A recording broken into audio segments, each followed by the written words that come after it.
What's the worst that could happen on an airplane? Maybe this. There's not enough oxygen to survive up here. A freezing wind of hurricane force is roaring through the cabin. Aloha! The flight crew call Mayday, but nobody hears. And the airplane is headed for a mountain. It sounds like a nightmare. For everyone aboard Aloha Airlines Flight 243, this is no nightmare, it's reality. Aloha 243 is still up.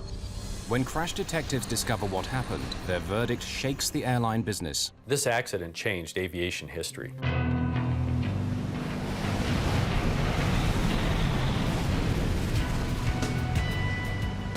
Some people choose to trespass in that narrow space between life and death.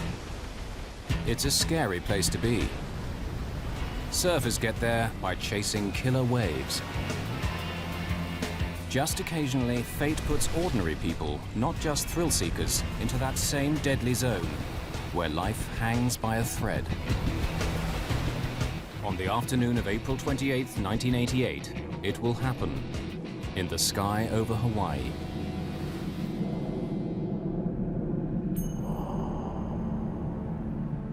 At 1 p.m., Aloha Airlines Flight 243 is preparing to depart. A Boeing 737 is on the tarmac at Hilo Airport on Hawaii's Big Island, the southernmost of the Hawaii chain. Flight 243 will be just a 35-minute hop to Honolulu on the island of Oahu. Serving the islands means that Aloha works its airplanes hard. They make short flights, but plenty of them. This airplane has been shuttling between the islands since early morning. It'll be its 9th flight today. For the flight crew, it's a routine they've followed for many years. Aloha 243. Roger. We're anticipating. Captain Bob Schornsteimer has been flying for 11 years with Aloha Airlines. Roger. His first officer, Mimi Tompkins, is hoping for promotion to captain after almost 9 years with Aloha. Did you hear any more about... Each of the flight attendants has a long service record too, but none so long as Clarabelle Lansing, known to everyone as just CB.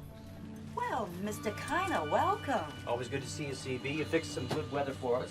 Smooth all the way. You bet. She's been flying for 37 years, since before the days of the first jet airliner. Let me help you with this. Oh, yeah.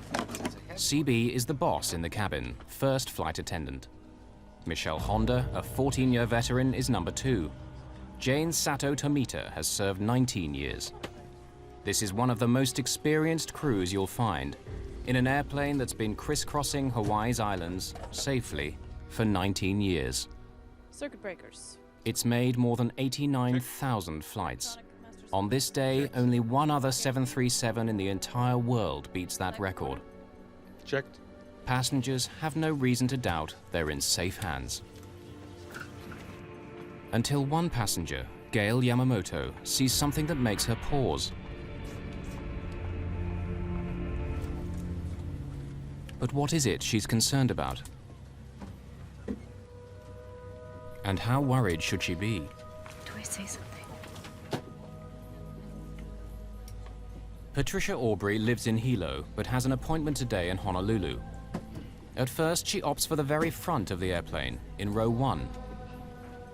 But somehow she feels uneasy and decides to move further back. She chooses a free seat in row 17.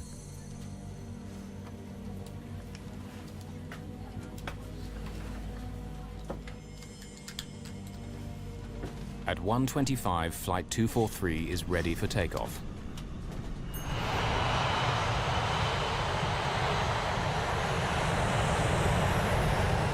This airplane often rattles and shakes on takeoff and landing, but it's something the crew and regular passengers have grown used to.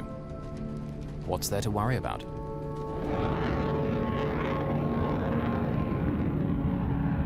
Yellow departure. This is Aloha 243, climbing through 3000. Roger, climbing to flight... Though he's the captain, Bob Schornsteimer has chosen to take charge of radio links with air traffic control. It's Mimi Tompkins who'll fly the plane to Honolulu. Most of the flight time is taken up in climbing to their cruising altitude. It'll take 20 minutes to climb to 7,300 meters.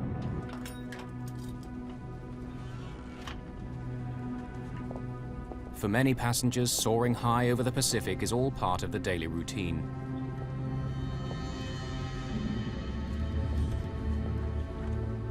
People like salesman Howard Kitaoka in row 5, he makes this trip often.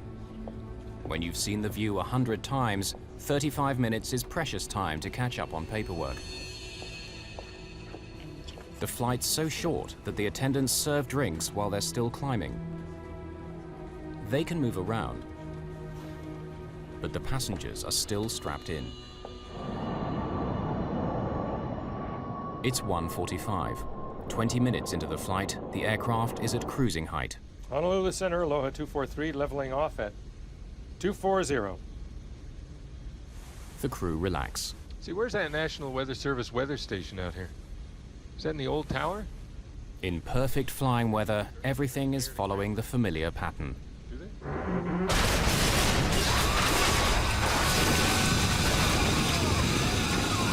What's that? How to get down? We've lost pressure. I saw a brilliant flash of light and boom. Everything was being sucked out of the plane. Here's what's happened. An explosive decompression has torn away 35 square meters of fuselage. We were in a tremendous blast of wind. The wind blast was unbelievable. A mass of things just went whoosh out the plane. You know, hair was up here. Everybody was in their seat except the stewardesses. I saw the stewardess get smashed down in the aisle. I could see her hair blowing and I could see blood, but that's all I could see of her. Jane Sato Tomita has been struck by debris at row 2. Michelle Honda has been thrown to the floor at row 15. There's no sign at all of CB Lansing. I will take control column. I can't hear you! Only seconds have passed since the explosion. The wind noise makes it impossible for the flight crew to communicate. Move back I there. can't hear you! We've lost pressure. Now, for the first time, they gain a sense of what's happened. Visible over a mound of tangled debris, there's blue sky where the airplane roof used to be. The first 5 rows are now completely exposed to the sky on both sides of the plane. The initial threat of being sucked out is past since the airplane's now completely depressurized. But passengers are still in danger. My seatmate was flopping out outside the aircraft because at that point it was just the floor and no walls or seating. And so I grabbed him. The cold and oxygen deprivation are both potentially deadly. Just imagine the scene up there. The top of the airplane broken off. The passengers don't have any ability to get supplemental oxygen because the critical tubing that feeds that oxygen is now gone. And at 24,000 feet, with very little to breathe up there, the passengers become incapacitated. That's called hypoxia. If you stay up at that altitude for any prolonged period of time, you become more and more physically disabled. With the top of the airplane gone, you now have 300-mile-an-hour winds blowing into that cabin. That's 3 times hurricane-force winds. Those people were dressed for Hawaii in the springtime, not minus 50-degree temperatures. Any period of time at 24,000 feet, and those people will die. High above the Pacific Ocean, an extraordinary drama is unfolding. An explosion at 7,300 meters aboard a Boeing 737 bound for the Hawaiian island of Oahu tears 35 square meters of fuselage from the airplane, exposing passengers to the sky. The cabin is depressurized with no emergency oxygen supply. Unless they rapidly reach a lower altitude where they can breathe again, the passengers will die. Captain Bob Schornsteimer takes over command of the aircraft from First Officer Mimi Tompkins. He begins an emergency descent, dropping 1,200 meters per minute, its speed now increasing to more than 500 kilometers an hour. As the aircraft hurtles down, passengers face a new terror. Wreckage blocks their view of the cockpit, and when the airplane split apart, the nose dropped down by around 1 meter. The plane is held together by just the narrow floor beams. The floor was buckling up, and you could tell the plane was bending in the middle. Michelle Honda can't go forward far enough to see whether the pilots are alive or dead. She tries to make contact via the intercom. Can anyone hear me? The wires are severed. As she struggles forward to try to reach the cockpit, she gets asked the one question she can't answer. Do we have a pilot? I don't know. Do we have a pilot? I do not know. Can you fly a plane? The terror of those on board can only be imagined as she asks the one question no airplane passenger wants to hear. Can you fly a plane? Michelle Honda was coming up and cupping her hands and yelling in everyone's ear individually, "Can you fly a plane?" I was like, what? You know, get out of here. Is the pilot gone too? You know, because you couldn't tell if there was anybody up there. Do you know how to fly a plane? No! First Officer Mimi Tompkins tries to alert air traffic control at Honolulu. Recordings from the cockpit voice recorder, the black box, analyzed later by accident investigators, provide a dramatic record of exactly what took place.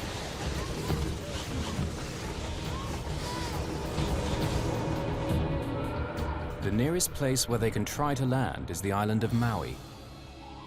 Kahului Airport lies between two volcanic mountains. Between them and safety lies a 3,000-meter-high summit. To fly from the location of the explosion to the safety of Kahului Airport, the pilot needs to carefully maneuver, avoiding this high ground. Can the fragile aircraft survive the stresses of turning, or, if they ever reach the airport, of landing? And how can those on board survive? Jane Sato Tomita is barely conscious. Howard Kitaoka clutches her hand. The only faint sign of life is once when Jane squeezes back. I'm not exactly sure if she was conscious, but I did manage to squeeze her hand, and she responded by squeezing my hand, and we just held hands. The simple squeeze of the hand at a time like that is very, very emotional. Aloha 243. Do you read me? Mimi Tompkins is not getting through to Honolulu Air Traffic Control, so she switches to the frequency for the tower at Maui's Kahului Airport. Maui Tower. Aloha 243. Maui Tower. Aloha 243. Aircraft calling tower, say again. Aloha 243.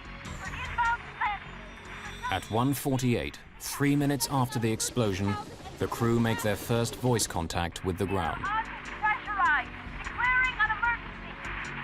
Aloha 243, say your position. Forgiveness. To the east of Makita Point. Descending out of 11,000. Request clearance into Maui for landing. Request the emergency equipment. Airport fire station? We have an Aloha 737 5 minutes out. Approximately 20 miles. Cleared to runway 02. Decompression problems. Pilot is declaring an emergency. Thank you, Mawitar. In the station. Attention in the station. We have an in-flight emergency. We have a 737, 5 minutes out, 20 miles. Runway 2. Souls on board, crew on board is unknown. It has decompression problems at this time. Runway 2.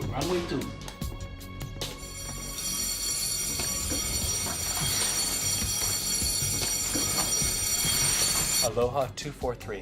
Okay, the equipment is on the field. It's on the way.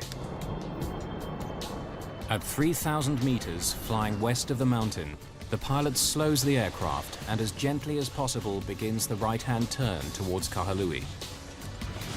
Passengers sense that someone must be in control of the aircraft. I've had some training as a pilot, and we were wings level. It wasn't in a dive or a roll, it was wings level. At that moment, I thought, we have a chance. Meanwhile, those on the ground are unsure about what kind of crisis they're facing. It's a small airport. An airliner in trouble will test the fire crew's experience. For the air controller, it's hard to hear the airplane at all. Just to verify again, you're breaking up. Your call sign is 243. Is that correct? Or 244. Aloha 243! Aloha 243! Aloha 243. Plan straight ahead for runway 02. I'll keep you advised of any wind change.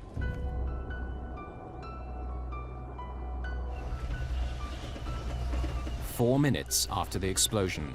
At this lower altitude, they're able to remove their oxygen masks. With their speed having dropped to a little over 380 kilometers an hour, the wind noise decreases just enough for them to hear one another. You want me to call for anything else? No. Aloha 243. Looks like we've lost a door. We have a hole in the left side of the aircraft. But the tower can't hear this new information. They've lost contact with the aircraft. Their transmissions aren't being picked up. Aloha 243, you still up? Is this a radio malfunction or something worse?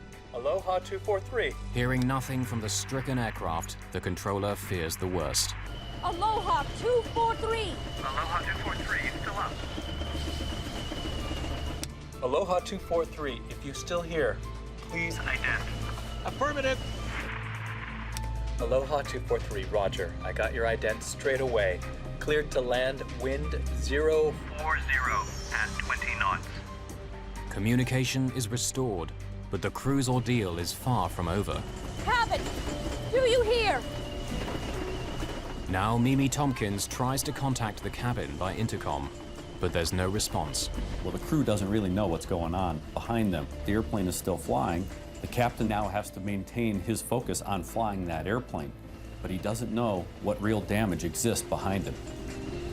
Tell him we'll need assistance to evacuate. Right. Maui Tower, Aloha 243. Can you hear me on tower frequency? Aloha 243, I hear you loud and clear. Go ahead. We're going to need assistance.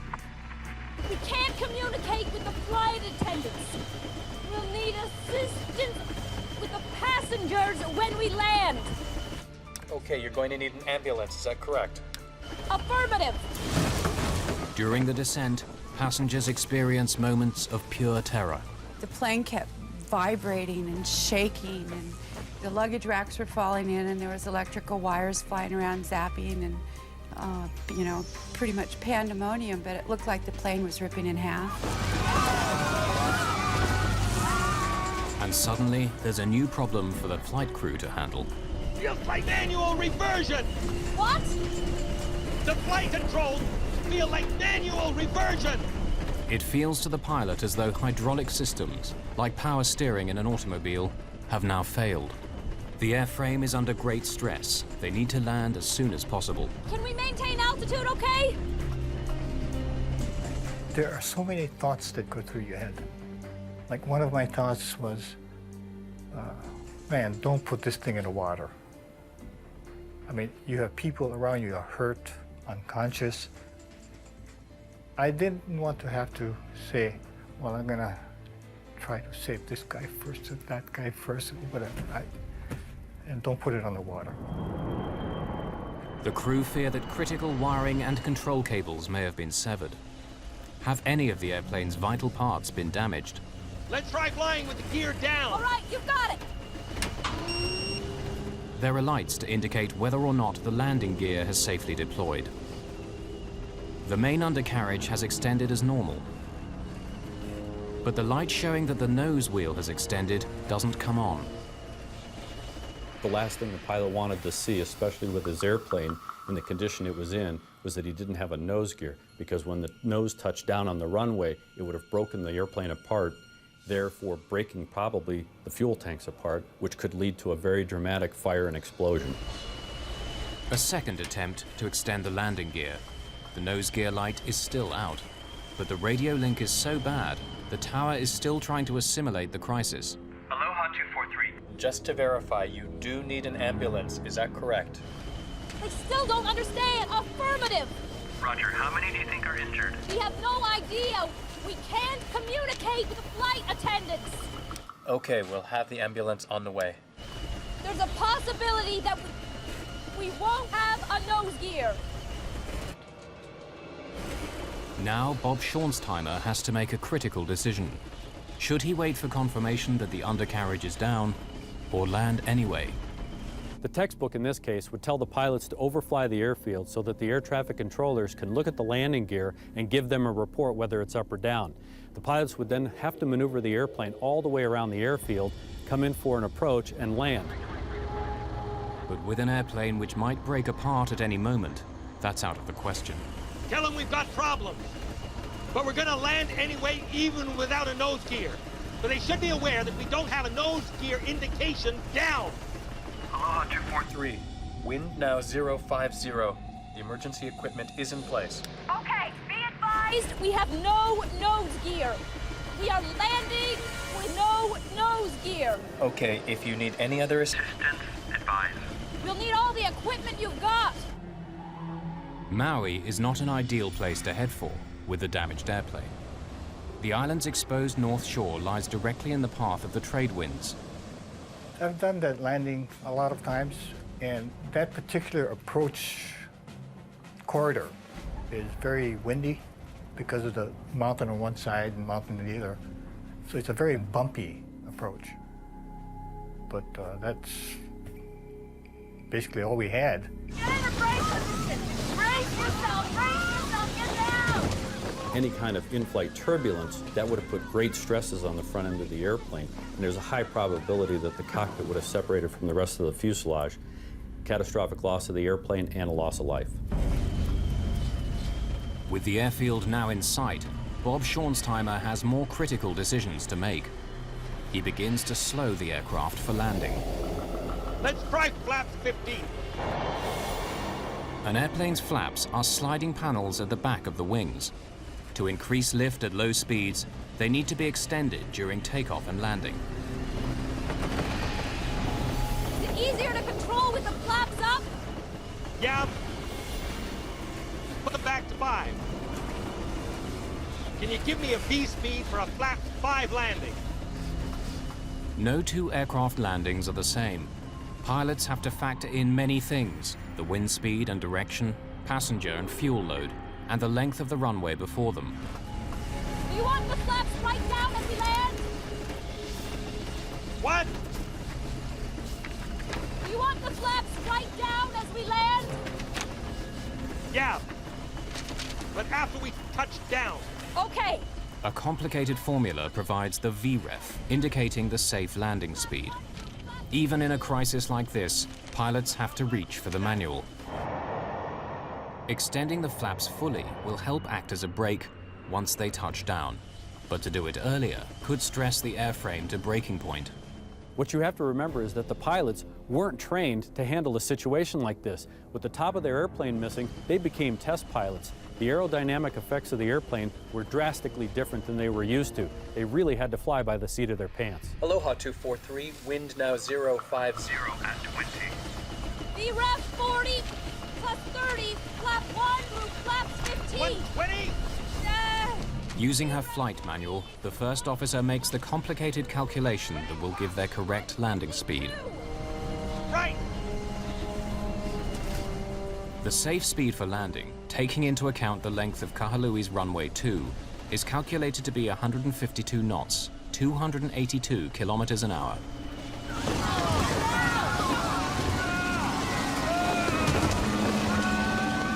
As the airplane slows, it becomes much harder to control. And so the pilot has to make another crucial call. Speeding up to keep control means he'll hit the runway faster than he should. He gambles that the higher speed landing is still the best option.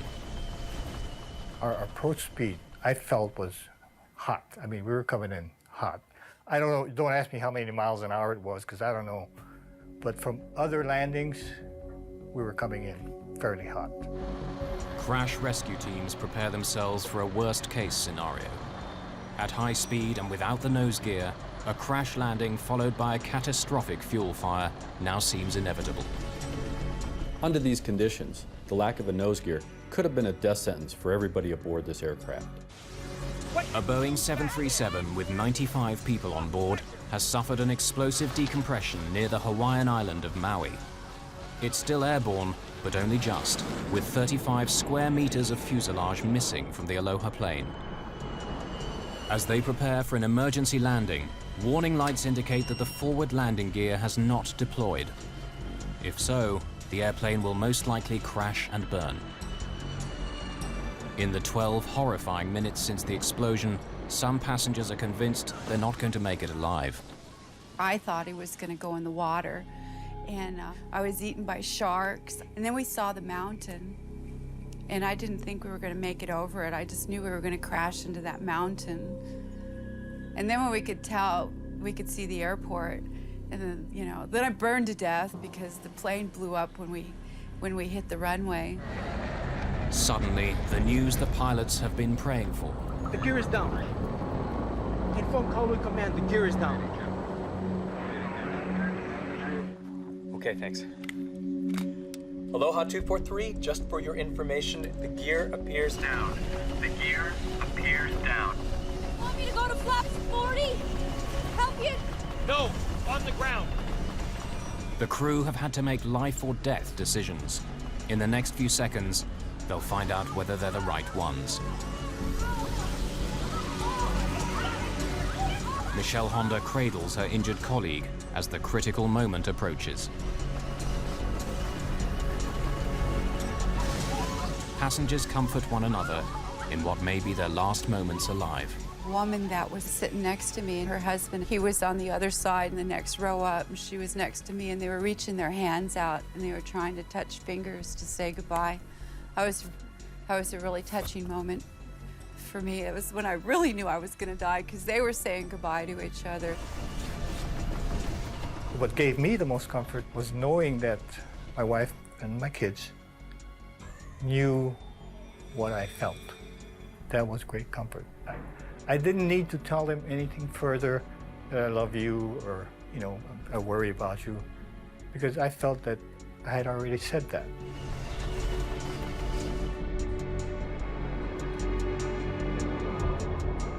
Though the forward undercarriage has extended, the crew still can't be certain whether it is locked in place or whether it'll collapse on landing.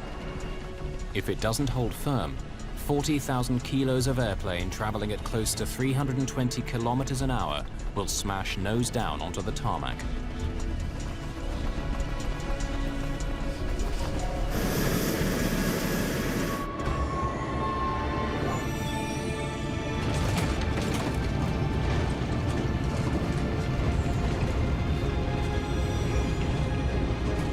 One reverse.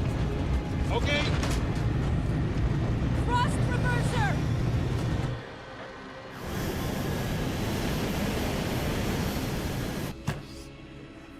Aloha 243, just Shut it down where you are. Okay. everything's fine. The gear did it. The fire trucks are on the way.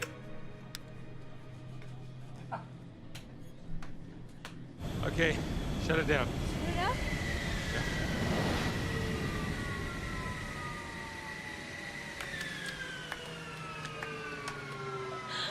Oh, God.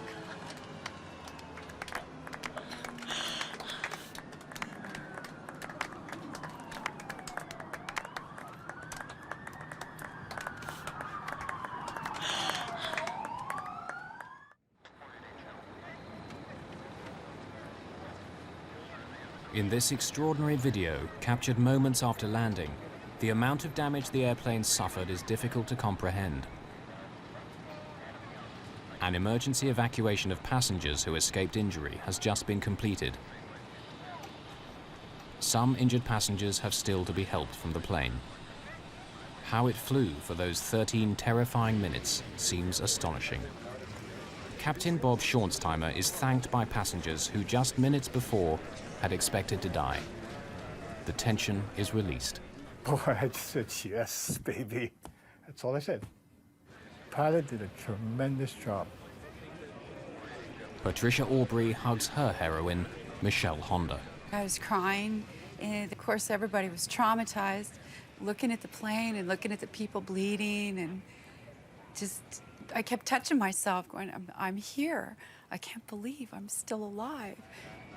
Her last-minute impulse to switch seats saves her from injury, maybe from death. Something was telling me not to sit there, because I didn't have a good reason to move, you know. My guardian angel was tapping me on the shoulder and telling me to move. A final desperate head count by Michelle Honda confirms the crew's worst fears. C.B. Lansing, the veteran of 37 years flying for this airline, is missing. A sea search begins in the area of ocean where the explosion took place. Neither body nor wreckage are found. Jane Sato Tomita has started to recover. 7 passengers are seriously hurt, the worst injury a skull fracture. But how have the rest survived? At the moment of decompression, it's just their seatbelts which made the difference between life and death. They went poof, a loud noise, and it just, the whole thing come apart. And I personally thought we were all gone, and we were fastened, all had our seatbelts fastened. Well, most of us evidently, or would have lost a lot more. But there's something else. At the most critical moment, Maui's notorious high winds died away. I was amazed to see front of the fuselage missing. What was so funny about the whole thing is that when it came in, had no wind. Yeah, I believe if you did have that wind, the aircraft wouldn't have made it. It would have split into 2 pieces. And it's a miracle. It's very much a miracle. This is one of the most remarkable flying events in history. No airplane has ever landed with this amount of damage. The only thing that was holding the forward section cockpit to the rest of the fuselage were the floor beams. Basically, they were hanging by a thread. From a close study of the fuselage, crash investigators tried to determine how the airplane's structure remained in one piece. The critical factor proves to be the precise location of the explosion. The thing that saved them was that because the damage was across the top of the airplane, as the nose tried to bend down, these members through here are in tension, and it kept them in line, it kept them straight. So even though it was almost ready to break off, the structure was still strong enough here to keep it together. If this damage had been along the bottom, and the nose is trying to bend down this way, the structure would have been, this similar structure would have been in compression, and it would have buckled, and the nose would have certainly come off. So it was fortunate that the damage was across the top. How does the roof of a jet airliner simply blow away? The U.S. National Transportation Safety Board, NTSB, is tasked with discovering what happened. Investigators pull the airplane's records, something like an automobile service history, and suspicion falls right away on the airplane itself. The best evidence for what happened, the missing fuselage section, is now lying at the bottom of the Pacific Ocean. But by carefully piecing together the clues they do have, investigators hope to solve one of the most spectacular accidents of all time. In the 38 years since its launch in 1967, more than 5,000 737s were sold. Somewhere in the world, a 737 takes off every 5 seconds. The accident airplane was number 152 off the production line, delivered in May 1969. The airplane was designed for a 20-year service life and 75,000 flights. This one had exceeded that number, though many were of short duration. Its fuselage was under constant stress because of pressurization. The fuselage of the airplane is actually breathing. It expands and contracts depending on altitude. When it's on the ground, it's in a contracted status. When it's at altitude, 24,000 feet, the fuselage expands. So the airplane is constantly cycling. That's pressurization. That will weaken the structure over a long period of time. And given the history of this airplane being a very high cycle airplane, that probably had something to do with weakening the structure of the fuselage.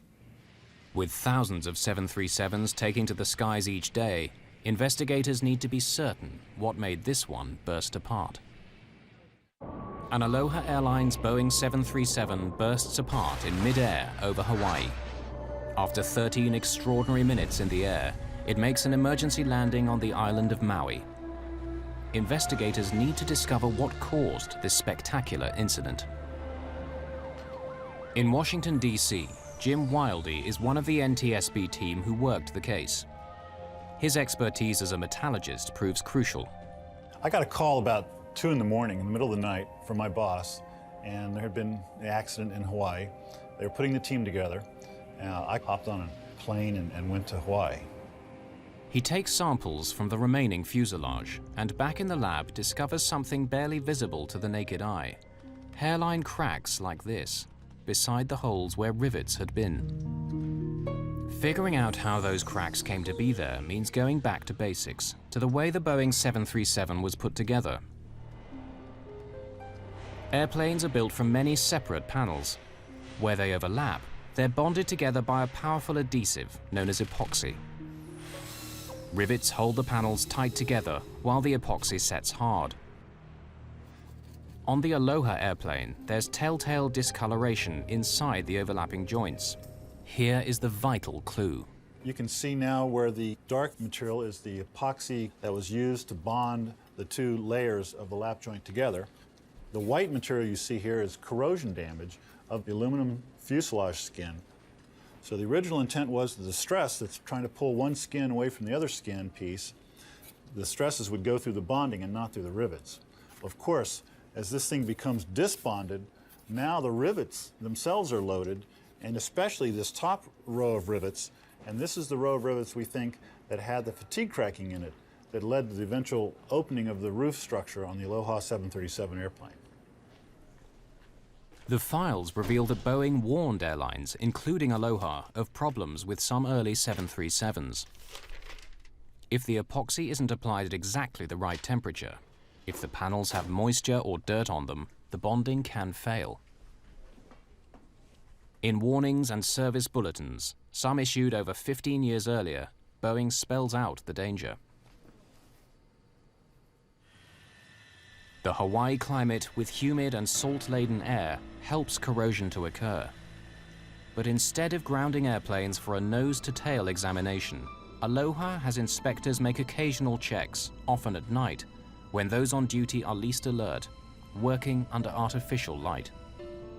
Those tiny cracks escape detection. These cracks go unrepaired, and now you have an airplane that is a ticking time bomb. There are other problems. Boeing's service bulletins and what are called airworthiness directives issued by the Federal Aviation Administration are often difficult to understand. Airworthiness directives are very complex and read like a legal document. Aloha needed to have someone who could read that document and interpret it into plain English for the mechanics, the wrench turners. That never happened. An airplane that has been worked so hard, serviced by mechanics who don't fully understand the briefings, is a recipe for disaster. Investigators now believe they know why the airplane burst open, but they don't yet know how. I was flying back from Hawaii to Los Angeles, and while I was in the air, I got a message that that we needed to interview this passenger who had apparently seen a crack as she was getting on the accident flight. You saw something as you got on this airplane, which you pointed out to your roommate. Cynthia Johnson. Yeah, Cynthia. Yeah. Talk me through it. What did you see? What I saw was to the right of the door, where the paint was white, well, it was a crack. It was like, not a hole exactly, but the metal on top had come away from the metal below. I was going to tell the flight attendant, you know, but they were busy and we had to take our seats. Well, yeah, you figured, you know, they know what they're doing. It's their airplane. I didn't want to make a fuss or anything. No, absolutely.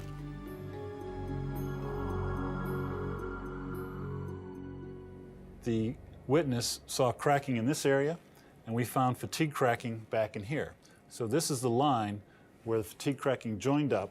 One piece came down this way and folded off, and the other piece went across the top and came off to the right side. But something still doesn't make sense.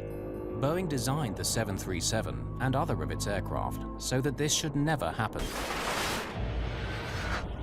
Every 10 inches along the airplane are what are called tear straps inside the fuselage to strengthen it. If a tear begins, it should only reach the next strap before shooting off at a 90-degree angle. Though there's a hole in the aircraft, it acts like a safety valve. The purpose of the tear strip is to confine any kind of rip or tear in the fuselage skin to a 10-inch square, basically. If you allow it to propagate beyond this 10-inch square, you could then compromise larger sections of the fuselage and cause a blowout. The 10-inch square allows a controlled decompression and confines any structural damage to a very small area. So why has the safety valve failed here? The NTSB believe there were so many cracks in the fuselage that they simply joined together, running right through the tear straps. The Aloha airplane was kind of unique in a couple of ways. The way it was operated was with very short flights, so you had large numbers of these pressurization cycles, and stress was going on and off on these rivet locations. And secondly, with the disc bonding, all this stress is now going through the rivets, and that led to the linking up of these cracks and then the roof coming off the airplane. But is that the final answer on what happened to Flight 243? A new theory claims to shed fresh light on those dramatic events.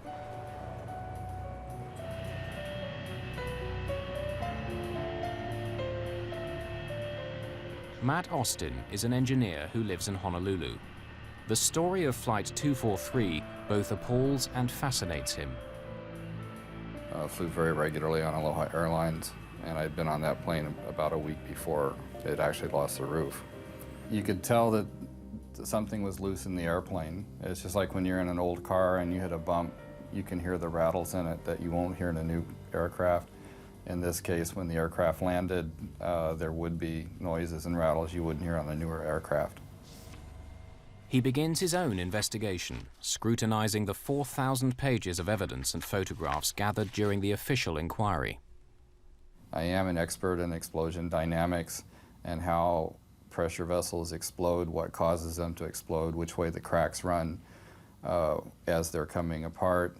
In the case of the Aloha accident, the main focus from the aeronautical industry was they were looking at it as an airplane structural failure, whereas I analyzed it from the point of view of a pressure vessel failure. As he reviews the evidence, one question keeps recurring. Why is CB Lansing sucked out of the aircraft and not her colleague Jane Sato Tomita? Jane was further forward than CB at the crucial moment. Jane was at row 2. CB was at row 5. The NTSB believes the roof separation began near row 3. Passenger testimony gathered shortly after the incident suggests that CB Lansing was sucked upwards and to the left, but not forward. I was on the aisle, on the right. So I look up from my magazine, I see a pair of legs go up and out on the left, just back of first class. From where I was, if the nose was 12, this is at 11, yeah? Forensic evidence suggests another possible scenario. Michael Sweet, an ex-cop, is now a specialist in blood spatter analysis. By studying bloodstains at crime scenes, he can help put a killer behind bars or free the innocent. He examines official photographs of the 737 fuselage. This is a large photograph of the left side of the airplane. The front would be in this location. There's what we suspect to be a bloodstain pattern on the right beside the window, right here. Could this bloodstain be where CB Lansing's head impacted with the outside of the fuselage? The analyst believes so. Well, the fact that there are bloodstains on the side of this airplane suggests to me that the blood source in this case was momentarily trapped when it came into contact with the side of the airplane. If the flight attendant in this case was ejected outside of a gaping hole, I would expect her to disappear almost immediately and not leave any bloodstains on the side of the airplane. This analysis suggests only that she was trapped, but without explaining how or why. Matt Austin believes he has the answer. On April the 28th, 1988, a Boeing 737 owned by Aloha Airlines in Hawaii suffers an explosive decompression in midair. Amazingly, it lands safely with the loss of one crew member. Investigators blame metal fatigue due to poor maintenance.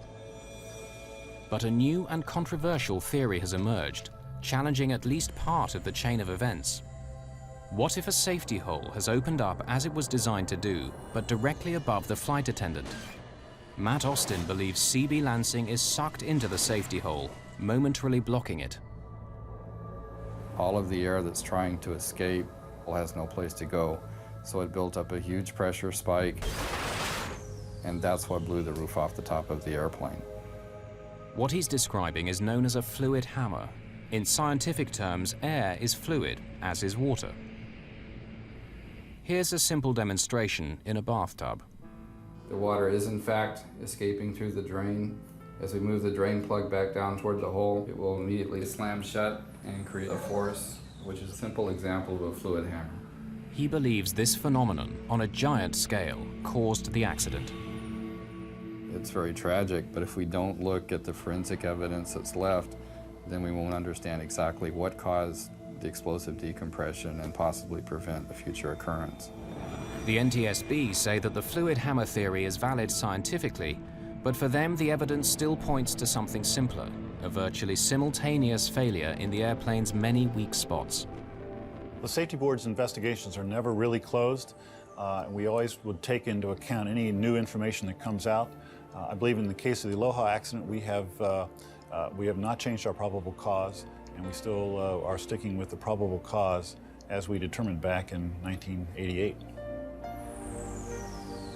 Since the crucial physical evidence was never found, what happened on board at the precise moment of explosion will probably never be known.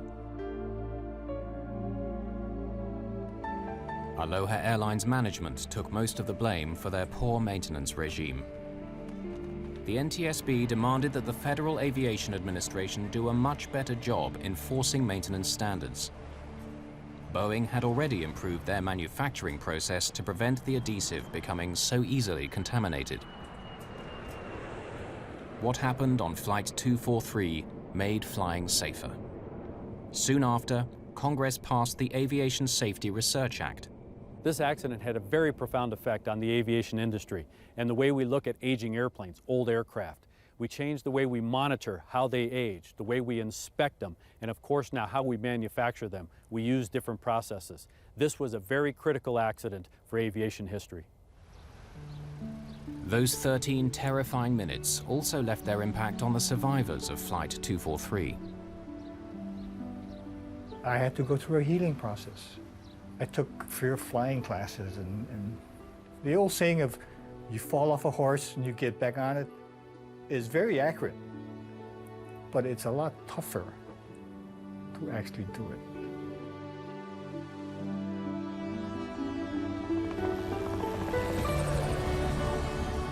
Patricia Aubrey had to find a way of dealing with the memories also. Her way was to revisit the same piece of airspace where the terror unfolded. I'd go flying with my psychologist. You go through what they call desensitization, where you confront your fear and you just do it so many times that you can do it without having a bad reaction. Before that happened, if something bad happened to me, I'd go, I hate life. But I don't hate life. I can deal with it. Bring it on. I'll take care of it. I'd much rather be alive. There's one further legacy of that fateful day. The ocean never did surrender the body of CB Lansing. Instead, a memorial garden honoring the veteran flight attendant was planted at Honolulu Airport, beneath the big Hawaiian sky where she spent the better part of her life, and where it was so suddenly ended.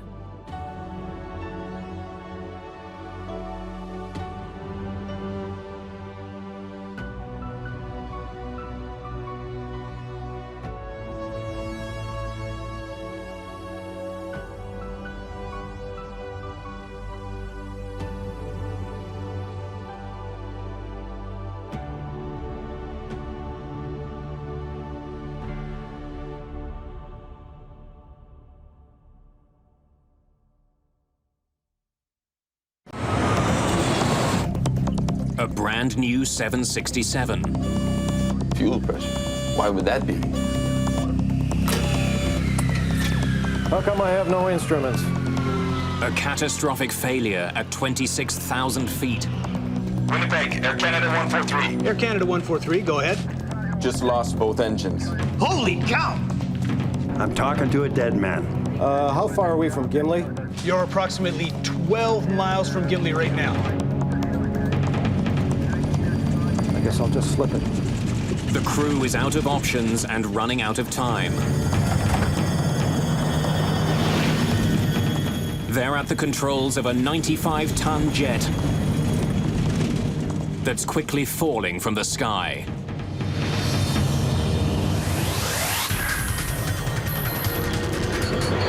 Mayday, Mayday.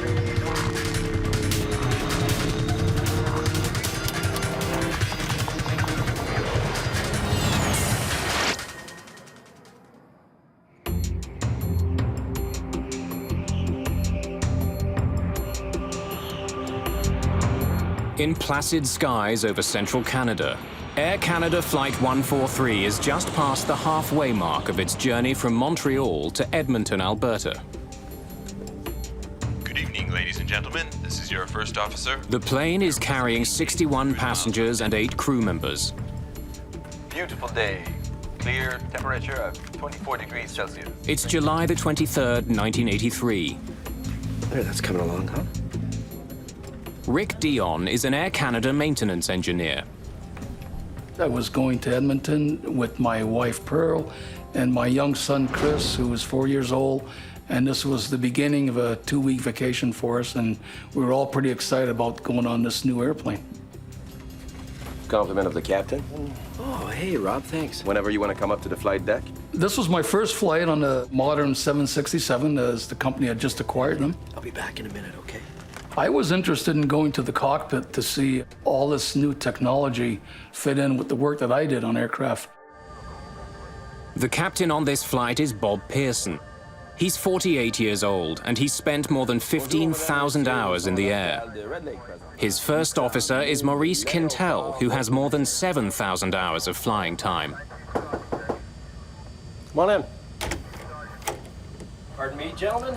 Rick. I knew Bob Pearson from the small flying club that I attended in St. Lazare, and he was actually one of the local pilots there that used to do some gliding, and he also flew the ultralight lasers. We had departed heading northwest, a nice clear sunny day in July. We're a flight plan at 39,000 feet.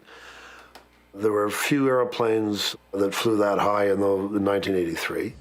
And we requested 41,000 feet, which got us further above the jet stream out of the west.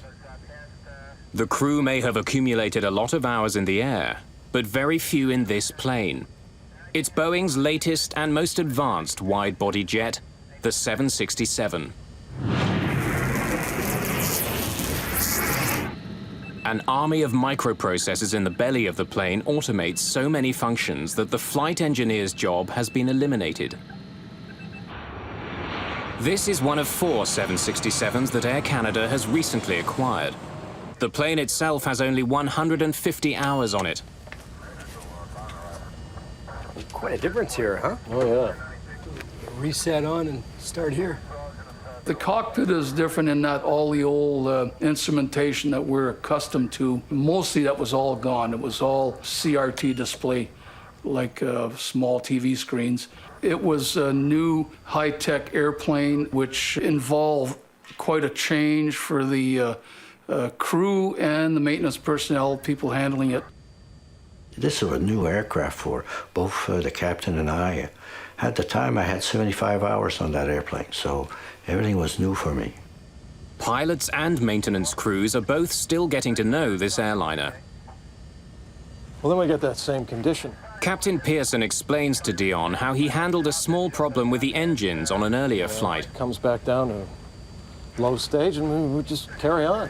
You know, that brings up an interesting... Fuel pressure. Why would that be? Whoa. A warning alerts the crew to critically low pressure at one of the plane's fuel pumps.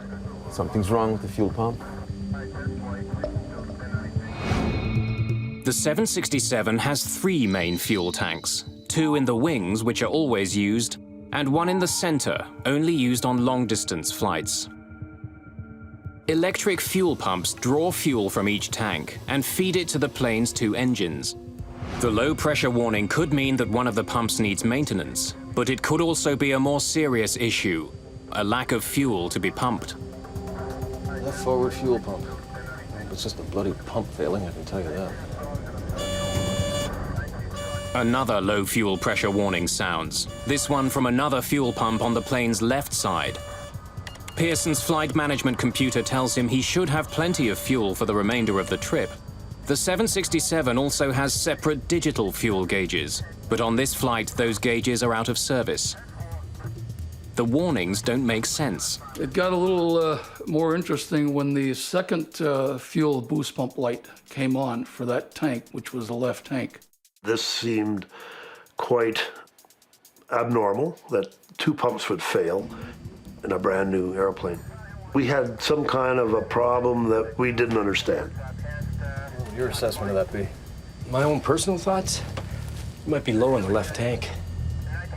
I used to be involved with transferring fuel, and I know that when you're trying to empty a tank, it'll start flashing periodically, and then the pump will reprime, and then the light will go out. In this case, it appeared to do exactly the same thing. Captain Pearson knows that if the left tank is running low, the right tank may be low as well. Let's head for Winnipeg. Now. Pearson wants to land as soon as possible in case he is running out of fuel. The crew is still more than 700 miles away from their original destination, Edmonton, Alberta. The nearest major airport is Winnipeg, Manitoba, a mere 120 miles away. We're showing lots of fuel on board our flight management computer and 3 normal fuel checks cross-checked with our fuel on our flight plan. So we elected to divert the flight to Winnipeg, where Air Canada has a main maintenance base. Winnipeg Center, Air Canada 143. Air Canada 143, go ahead. Ron Hewitt has 20 years' experience as a radar controller. Yes, sir, we have a problem. We're going to requesting direct Winnipeg. Air Canada 143 cleared. Take position, direct Winnipeg. You are cleared to maintain 6,000, descent, your discretion. Send to 6,000 his discretion, and that was it. He didn't tell us what the problem was, and it's none of my business. Give him what he wants, get everybody out of his way. That's about what we do. Okay, we're out of 410. Pearson now begins to descend from 41,000 feet. Oh, man. We're all going out, eh? The low-pressure warnings are spreading to more and more of the fuel pumps.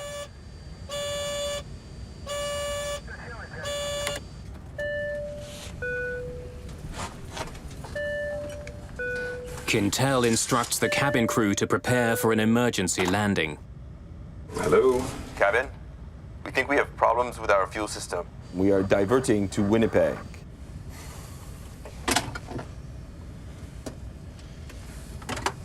All flight attendants to front galley, please. I hope this is just false warnings. Rick, can you think of anything we haven't done? No, I can't, Bob.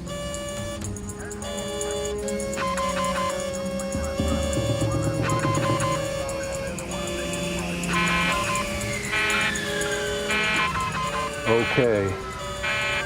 We've lost the left engine. Losing an engine erases any doubt.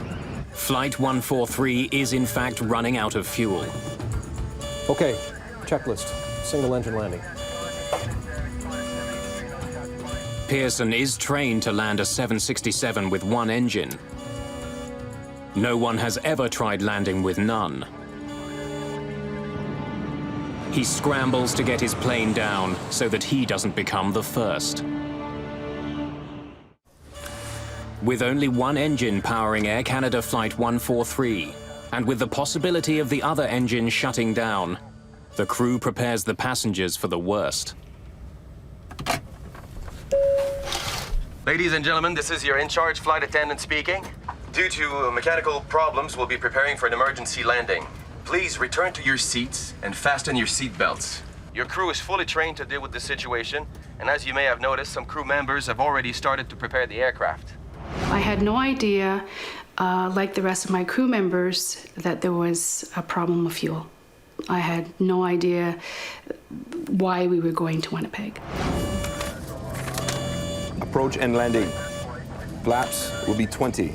Right. Ground flap override. As they're doing that drill, the right-hand fuel pump low pressure light was flashing as well, much like it did on the left. They were quite busy carrying out the first engine out, not watching the pump lights, which was right at my eyebrow, so I kind of knew that that one there was going to shut down too. What was that?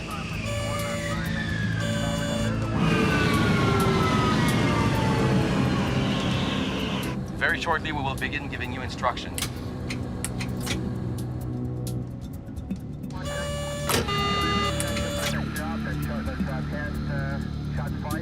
How come I have no instruments? Our beautiful colored engine and flight instrument displays simply went black. Ladies and gentlemen, please remain calm. Please follow our instructions. Refrain from smoking and put your chair back in the upright position. Secure your seatbelt tightly against your hip. It's exactly what Pearson had feared. He's lost both engines. At 26,500 feet, still 75 miles from the nearest major airport, he's out of fuel. Winnipeg, Air Canada 143. Air Canada 143, go ahead. Just lost both engines. When both engines shut off, I think he said, "Holy, I'm talking to a dead man." We were trained in the simulator to handle a single engine failure. We had never practiced, and I don't believe most pilots ever get the chance to practice total engine failures. 143 just lost their engines. It's highly unlikely that anybody's going to survive this, because I could see them trying to make a turn and spinning in. An airplane's engines not only provide thrust, they also generate the power needed to manipulate the plane. It would be completely uncontrollable, but modern airliners are like a Swiss Army knife with one last blade hidden away. In the event of a loss of power, they automatically deploy the RAT, or ram air turbine. It's spring-loaded, and the propeller that drives this small hydraulic pump is about the size of a propeller you would see like on a little Cessna 150. And this arm catapults down into the slipstream. This propeller starts to turn, drives this hydraulic pump, and it gives you basic systems. I was pretty quiet, flying without motors. Pearson knows that time is running out. He needs directions to the closest landing strip. 143, this is a Mayday, and we require a vector on to the closest available runway. 143, we copy that all okay. But the loss of the plane's engines has had an unexpected consequence at air traffic control. They're gone. They were right here. We've lost him. He's dropped off the screen. I need primary radar.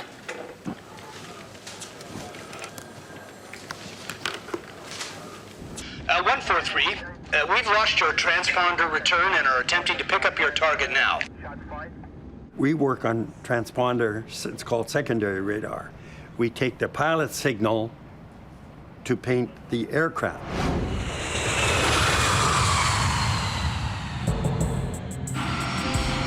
Commercial jetliners are equipped with a transponder, a device that transmits coded information which air traffic controllers use to determine the plane's location.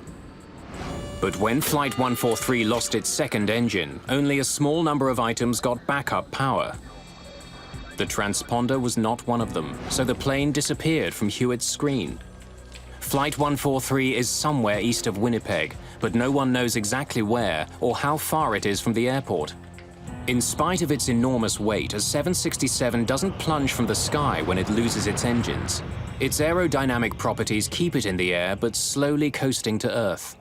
And I was trying to figure how many miles we were moving ahead versus how many thousands of feet we were dropping.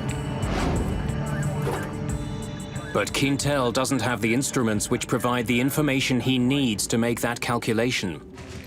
Since he lost the plane's signal, Hewitt can't give Quintel that information either. Controllers hurriedly work to rig up a way to find the plane. Just before landing, you will hear the command, brace for landing. Brace immediately and stay braced until the plane comes to a complete stop. There are two ways to brace. One, bend forward. Raise your arms and hands against the seat back. Bryce Bell is a businessman on his way home to Edmonton. As soon as they announced that we were making an unscheduled stop in Winnipeg, I immediately wished I hadn't had the 2 drinks that I'd had, because I thought, you're going to have a split second here, and this plane's going to explode in flame, and the decision you make in that split second will depend on how alert you are. Okay, please put your personal belongings in the seat back pocket.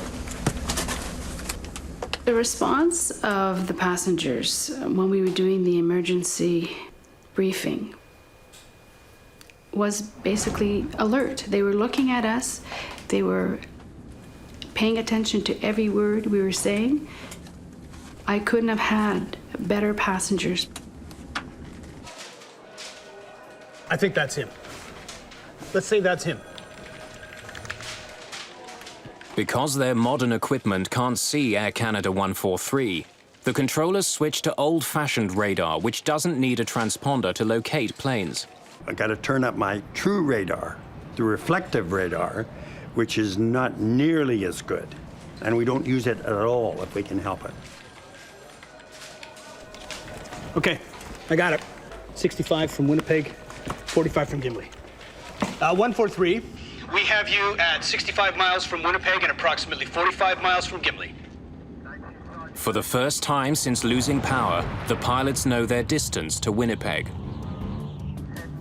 We might make Winnipeg. Quintel, however, thinks that Gimli is a safer bet. Gimli, Manitoba has a decommissioned Air Force base. It's about 20 miles closer than Winnipeg. As luck would have it, Maurice Quintel trained at Gimli while in the armed forces. He knows it well. 45 miles to Gimli. That is a long runway. Is there emergency equipment at Gimli?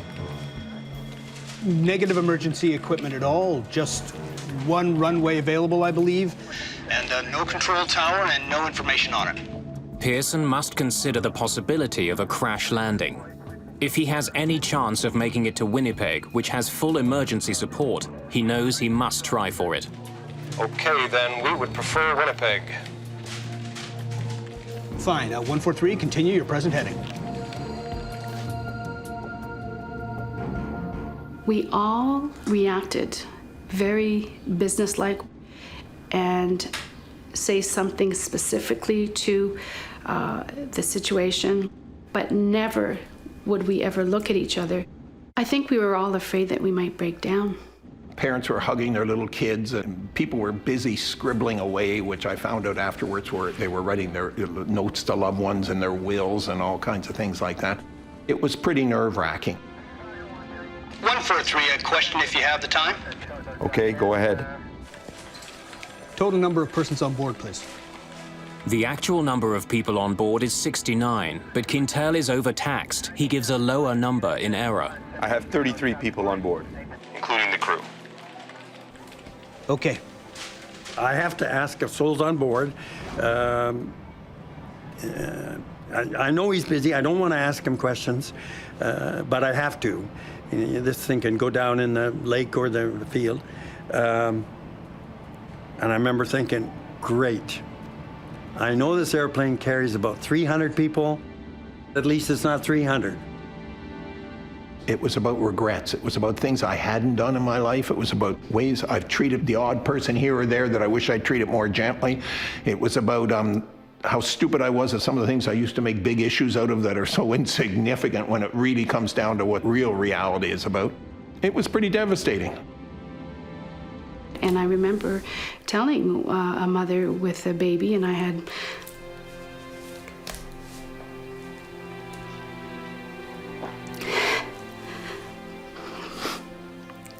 my daughter Victoria, and telling this woman that it was going to be okay. And I did it. I was so proud of myself that I could be so straight with her and tell her that it was going to be all right and really look at her in the eyes. Okay, and how far from the field are we now? You're 35, correction, make that 39 miles from Winnipeg. Roger. Now that controllers can see Flight 143 on radar, they can provide Quintel with the information he needs to figure out if he can glide as far as Winnipeg. Roger, what is your altitude now? 8.5. 8.5. About 8,500 feet above the ground, Captain Pearson can see his destination. Winnipeg's airport is less than 35 miles away. We're visual. But the news from Quintel is not good. Bob. Morris was calmly keeping track of our distance by input from Winnipeg Air Traffic Control and our altitude, and calculated our profile and came to the conclusion that we might not make the runway in Winnipeg. We can last maybe another 20 miles. We're not going to make Winnipeg. Quintel has calculated that at the rate they're falling, they would hit the ground a full 15 miles short of the runway. How far are we from Gimli? You're approximately 12 miles from Gimli right now. Where is it? Which way is he moving? On your right. Turn right to a heading of 345. I would say you have 10 miles to fly. Okay, fine. We're gonna go there. I'm gonna go check on my family. You guys don't need me up here right now, huh? No, we're okay.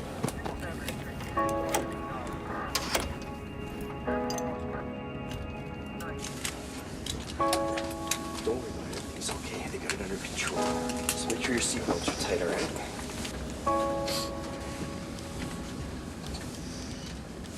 When I went finally to sit down in my seat, this is where I thought, wow, you know, this is it.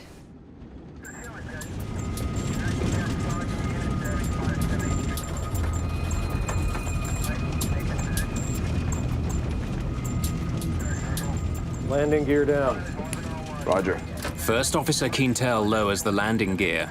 Because there's no hydraulic power, Quintel does what's known as a gravity drop, letting the gear's own weight drop and lock it into place.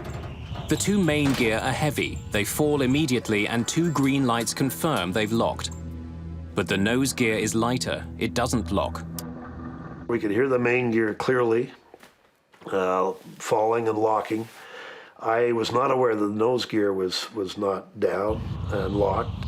It was sort of a last minute, and if it's something that you cannot control, you don't talk about it, you don't mention it, you know. The main thing was bring the aircraft on the runway. 5 miles to touchdown. Roger. We have the field in sight. 5 miles from Gimli, Pearson and Quintel finally see a runway they can land on. But there's a problem. We're too close, huh? It's going to be too steep, too fast. Yeah, I know. Pearson is almost at the runway, but he's much too high above it. If he comes down at a normal descent rate, he'll miss the landing strip. But if he comes down steeply, his plane will gather a dangerous amount of speed. He won't be able to stop before the end of the runway. The normal approach, we have leading edge and trailing edge flaps, which allow us to slow the airplane down and fly at a slower speed safely. We did not have those flaps as they run off the main hydraulic system. So what are we going to do? So we discussed, we had two possibilities. One of them was to do a 360-degree turn and lose the excess of altitude. On the other hand, I thought it would take about 3 minutes, and we were already descending at the rate of 2,500 feet a minute. Only about 3,000 feet above the ground, the plane doesn't have enough altitude to make a full circle. It would hit the ground before making it back to the landing strip. Pearson chooses a second option. Well, I guess I'll just slip it. Pearson decides to try a maneuver called a side slip, practically unheard of on commercial airliners, but sometimes used by glider pilots. And Bob Pearson has a lot of experience flying gliders. I'm just going to slip it down till we're almost down at the runway, and I'll straighten it out. Okay. Side slipping involves what's known as crossing the controls. Here we go. Pearson plans to force the aircraft into a sideways freefall, allowing it to drop quickly without increasing its forward airspeed. Pearson has never actually performed a side slip in a glider, but he's attempting one now in a Boeing 767. The only way that I could control our speed and our descent profile with the runway was to induce drag in the fuselage by cross-controlling the rudder and the elevators on the tail and the ailerons and the wingtips, and cause the aircraft into a crab configuration. Then I could vary that to increase or decrease our speed or increase or decrease our descent rate. Pearson controls the plane's descent by using his rudders and ailerons to change the angle of the plane. Crossing the controls involves tipping the wings in one direction, but turning the aircraft in the opposite direction, pushing it sideways into the oncoming air. As Flight 143 begins to drop towards the Earth, Quintel is about to discover something he did not expect. The runway he trained at 15 years ago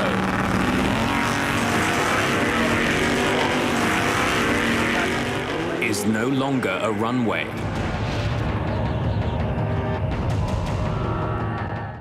Captain Bob Pearson is out of fuel, out of engines, out of options. If he can't line up with the runway at Gimli, he doesn't get a second chance.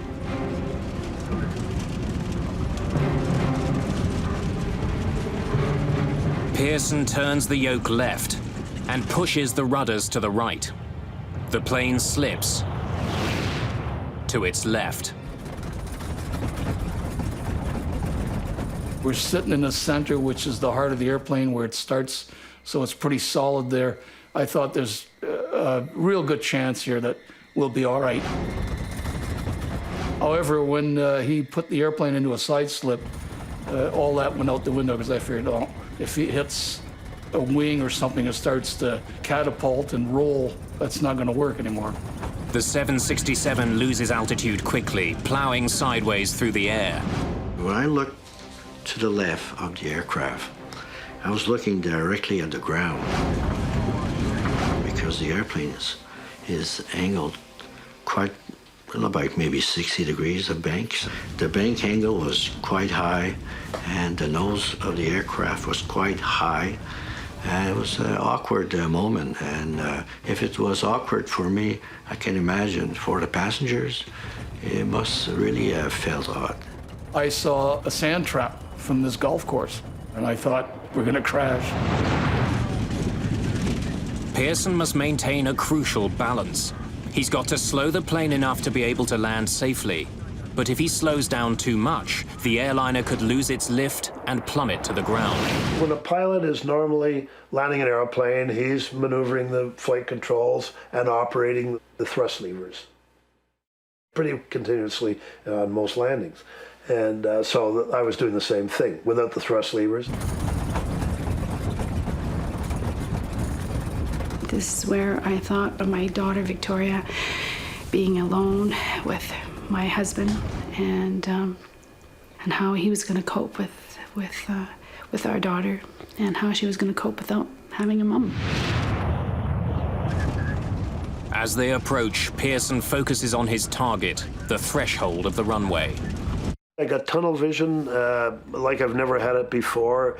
It was just our speed and our relationship with the threshold of the runway. But now, only hundreds of feet from the ground, Quintel sees that their troubles are far from over. The Gimli landing strip has been converted into a drag racing strip.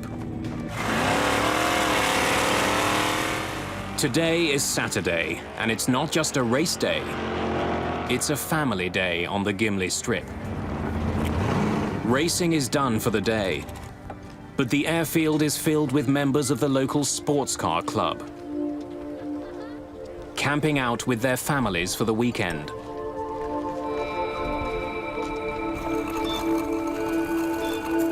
Two children have decided to pedal the length of the runway. They don't hear the plane coming for them. Without engines, it's silent. And one thing the 767 doesn't have is a horn. Brace! Brace for landing!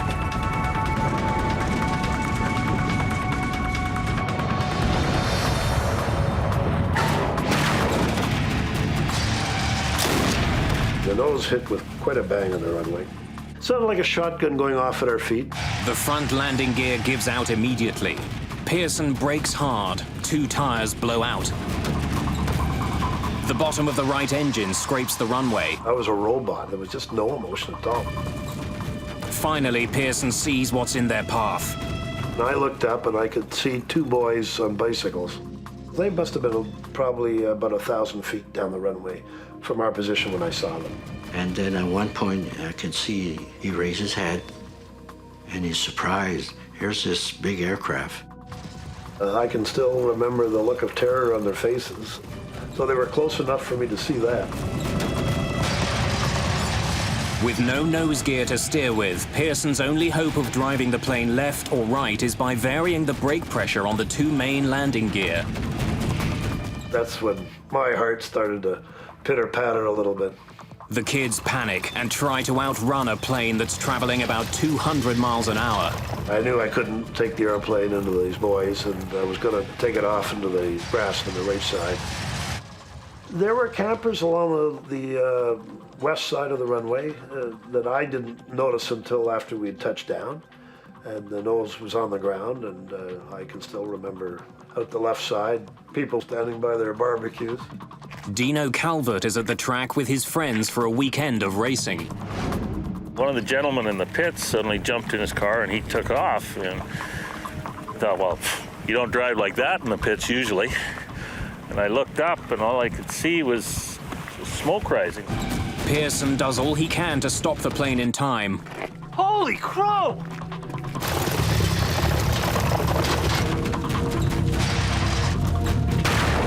The plane plows into a guardrail installed down the middle of the runway. Smoke, Bob.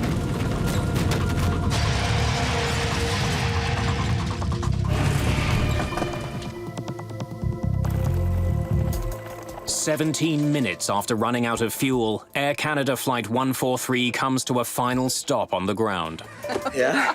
You okay? Somebody yelled, Yahoo! Or something, and then people started applauding. And we were so grateful. We made it. When you believe that you're going to crash, you do believe that the airplane is going to break apart, you're going to have fire. Evacuate! Evacuate! Evacuate! All right, let's go. We got to get up. Thick smoke is quickly filling the cabin. The crew doesn't take any chances. They want everyone off the plane as quickly as possible. There was a sense of joy, and then a panic, kind of. It seemed to go in waves, and then a panic saying, we got to get out of here. We got to get out of here. Less than 2 months earlier, an Air Canada DC-9 made a successful emergency landing in Cincinnati, only to burst into flames on the tarmac before all the passengers could get off. 23 people died. The crew and passengers of this flight want to avoid a similar fate. It took maybe just a few seconds to come up to a full halt on the runway, but the cockpit was full of smoke. Passenger evacuation checklist. Passenger checklist. Fuel shut off. Off. Cabin depressurized. Electrics off. Electrics off. Checklist complete. Time to get out of here.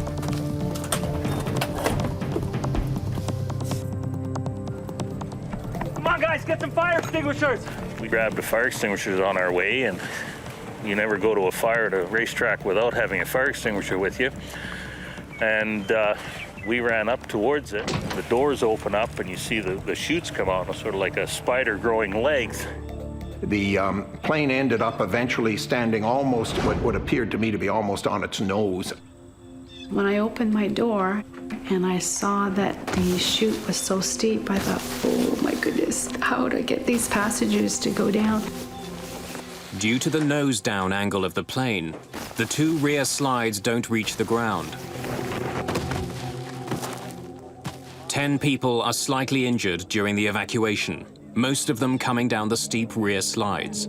I heard on the west radar frequency, he said, one of the 767 says, he's down okay, he's in one piece, and that's when our cheer went up. I said, okay, because all of these people were going to sleep in their own bed that night.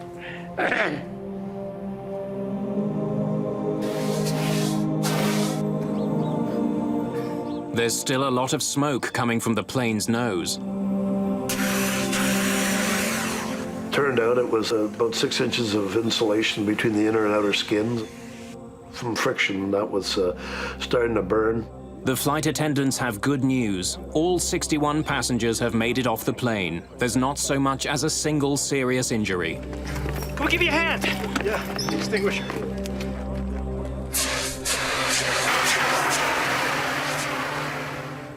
Bob Pearson has done what no one has done before. He's safely landed a 767 with no engines, gliding to safety from more than 26,000 feet.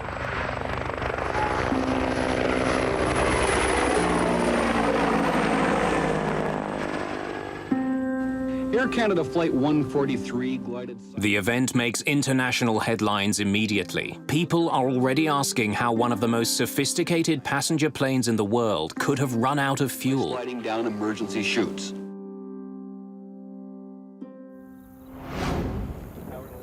By the next day, the investigation has already begun. Bill Taylor and Diane Rochelot of Canada's Aviation Safety Bureau are among the first investigators at the scene. I was a junior mechanical engineering at the time. I had been working for Transport Canada for a year. Going to the field for the first time was very exciting. It was new. It was a major aircraft. Once we got into the fuel quantity indicating system, I actually left Diane to deal with the specifics of the computer system. First, Bill Taylor needs to confirm what everyone has been telling him, that the plane is out of fuel. Investigators drained the tanks, collecting less than 17 gallons of fuel. The 767 can hold almost 24,000 gallons. It's like having 5 tablespoons of fuel in a mid-sized car. Taylor next needs to examine the possibility that the fuel leaked out during the flight. The other checks involved looking for any evidence of fuel having been lost. I even went so far as to go into what they call the dry bay of the aircraft. I'm a bit claustrophobic, so I really wasn't too enthused about going up in there, but I crawled up and had a look around with the flashlight and confirmed that there was no evidence of fuel having been lost in there. That leaves Taylor with only one conclusion. Flight 143 took off without enough fuel. Now investigators need to find out why. It's in one piece. Diane Rochelot begins looking for the answer to that question in the plane's sophisticated electronics bay, located beneath the cabin. The 767 was a newer type aircraft, and it did have a lot of computerized system, and I guess back in 1982, these were coming onto the market at a fast rate, and they were newer types of electronic system. Rochelot confirms that a computerized unit, the digital fuel gauge processor, had been malfunctioning on this plane. There was no spare in Montreal, so it couldn't be replaced. Rochelot takes the component for testing. It was decided early on that the unit, the fuel processing unit, would be taken to the manufacturer, Honeywell, in Indianapolis for testing. And I was tasked with taking the unit. So we went through all the testing procedure. And then at one point, we did discover that there was a malfunction with the unit. During the testing, we went more and more in depth, and we found out that one of the circuit, it's called an inductor coil. It was a very, very small part, and it was encapsulated at manufacture, and encapsulated means it's covered with plastic. You cannot visually see it because it's now covered with plastic, and you can't see the inductor coil itself. But once we took over the plastic case, we could see that the solder joint had not been made properly. which caused a malfunction in the system. The faulty processor explains why Pearson didn't have fuel gauges for the flight, but doesn't explain why he didn't have enough fuel. The inoperative gauges were clearly flagged. Ground crews wouldn't have relied on them when they were fueling the plane. Investigators confirmed that the ground crew did perform a manual check of the fuel before takeoff. We just need to know what you did next. Yeah? We did a manual check of both tanks, and then we pump enough fuel for the trip to Edmonton. Flight 143 should have taken off with enough fuel for the trip. Okay, thanks. That helps.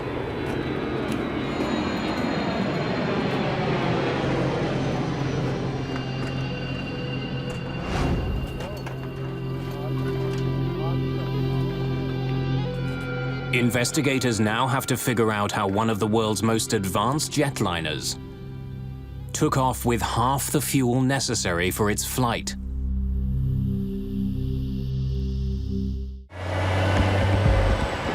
The investigators know that with its fuel gauges out of service, Flight 143's fuel tanks were checked manually. Then the fuel for the trip to Edmonton was added to the tanks.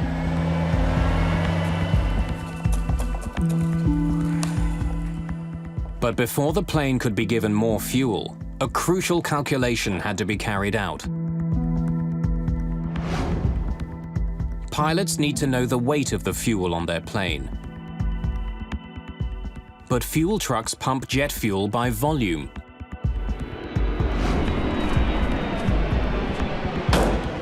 In order for pilots and fuelers to communicate, a simple routine translation between volume and weight has to be made.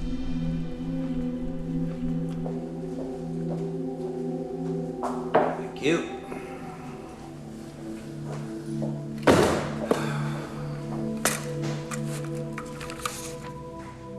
Investigators check and double-check that math.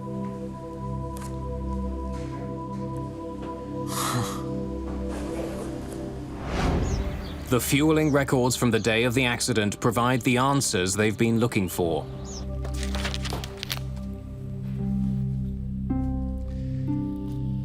This is a typical fueling record. But when investigators examine the calculations for Flight 143...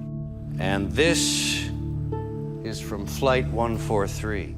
They look anything but straightforward. The document clearly shows the amount of fuel in the right and left tanks, but investigators are troubled by two particular numbers. One converts volume to kilograms. The other converts it to pounds. He shouldn't have been using both. So did you convert to pounds or to kilograms? To pound?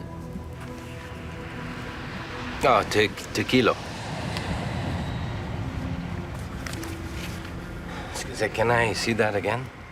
Further interviews with the technicians and crew reveal that the events on Flight 143 Now I don't know what I did. were caused by human error involving poor calculations and ultimately inadequate training. Okay, fellas, we've finished with the fuel. The technicians refueling Flight 143 got muddled in their calculations while converting the volume coming out of the fuel truck to the weight of the fuel in the plane's tanks. No one who saw the calculations that day noticed the basic error. In 1983, Canadian ground crews were used to converting the amount of fuel leaving their trucks into pounds. The 767 was the first plane in Air Canada's fleet to have metric fuel gauges. Its fuel should have been measured not in pounds, but in kilograms, which requires a different calculation. Flight 143 needed 22,300 kilograms of fuel for the trip. But pilots and technicians let it leave with 22,300 pounds instead. Because a pound is about half a kilogram, the plane only got half the fuel it required, which explains why Pearson's flight computer told him he had plenty of fuel. He entered the wrong amount of fuel to start with. In the past, the flight engineer calculated the fuel loads. This accident raised an important question. Whose job was it with the two-man crew? Better training is definitely an issue in an incident such as that. If everyone is trained and the lines are drawn as to who's responsible for what, then there's no ambiguity on it. People know what they're responsible for. In this case, it was sort of open-ended. We weren't aware who was responsible for the final say on this field stuff. A subsequent inquiry found that none of those involved that day was trained in metric calculations. Not the ground technicians, not the pilots. I had not received any, neither of us had received any training at all on doing these calculations. The computer that had replaced the 767's flight engineer was broken, and no one knew who should be doing its job. Air Canada 143 was essentially down a man. And the goal is to prevent a recurrence of this particular event. And also, we also find out other systems that might have been either at fault or maybe they could cause a problem in the future, and you do try to prevent recurrence. All right. It took a string of mechanical and human failures for Flight 143 to run out of fuel. But another failure that day may have saved some lives. If the plane's nose gear had not collapsed, it would have taken Pearson much longer to stop. The plane could have slid into the people who were at the strip that day, which would have had catastrophic results. There could have been more injuries or even loss of life.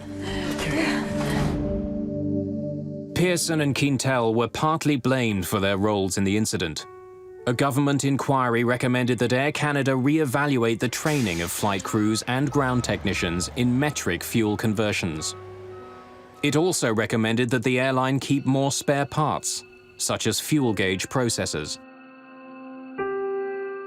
Rick Dion retired in 2003 after a long career as Air Canada's coordinator of maintenance control.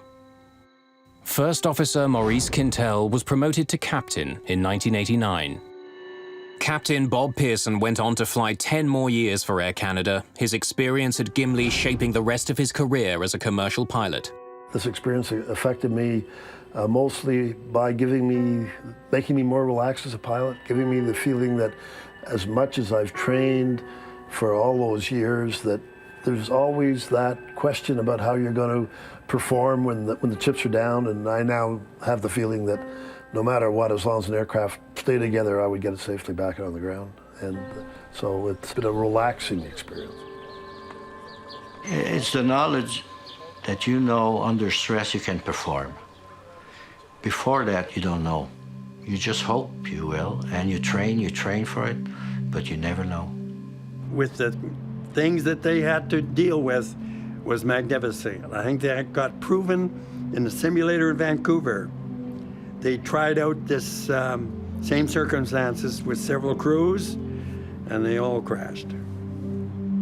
Probably the most important thing that came out of it was a realization that when something new is introduced, special attention and training needs to be accomplished for people to be aware what they're dealing with. When we had landed and the airplane was all in one piece, I thought, wow, I got another chance to fly again. Because of a tragedy like that, once you take your deck of cards and fire it in the air, you're truly free. And I guess from that point of view, Gimli could, I find it very difficult to say, but Gimli was maybe almost the best thing that ever happened to me, next to meeting my wonderful wife and marrying her.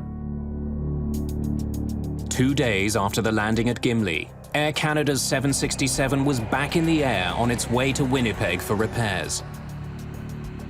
A quarter century later, that same plane is still in service, and it still carries the nickname that Bob Pearson earned it, the Gimli Glider.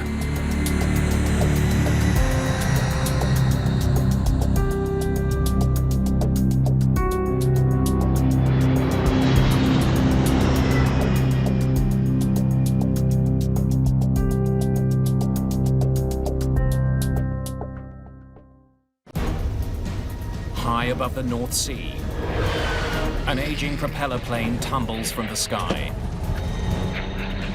The first headline was sabotage. Investigators consider a string of possibilities. It takes 2 years to find the cause. Unbelievable. It's something that's never been seen in any previous investigation. They looked at that and said, man, oh man, how could that be? It would lead to arrests half a world away and call into question the safety of one of the world's most important planes, Air Force One. It reached all the way to the aviation that flies around the President of the United States.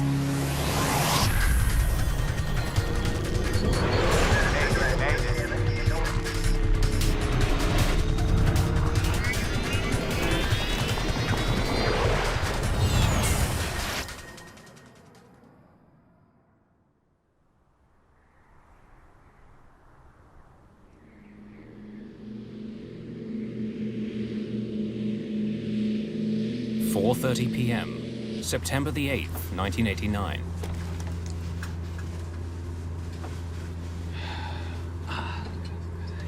Oh, hang on.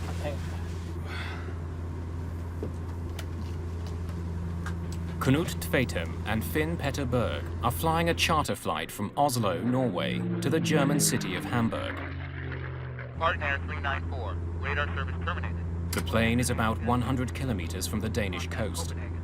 124.55 by partner 394. How was dinner? Delicious. A little pricey, but delicious. The two friends have flown around the world together, including remote areas of Africa. They're highly experienced, and both are only months away from retirement. Copenhagen, good afternoon. Partner 394, maintaining flight level 22. Partner 394, good afternoon. Radar contact, Copenhagen control. 394. The plane is flying 22,000 feet above the North Sea. The aircraft they're flying is a twin-prop Convair 340-580. It's a popular plane for short routes like this one. The plane has been chartered by the Norwegian shipping company Wilhelmsen. All 50 passengers are winners of a company lottery, sending them on a free trip to Hamburg to name a new ship. Some had maybe been to naming ceremonies before, but the naming ceremonies are quite exciting. And the atmosphere was very, very, very good at the time of leaving. One of the company's best employees is chosen to give a speech at the christening of the ship in Hamburg. You have to deliver a speech, and it's not so very often that normal person within a company is giving the honor of naming a ship. But he also felt that that was right. As the Convair crosses the North Sea, a Norwegian Air Force F-16 approaches the plane on its way home.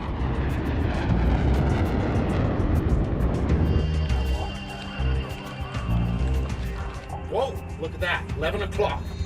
F-16.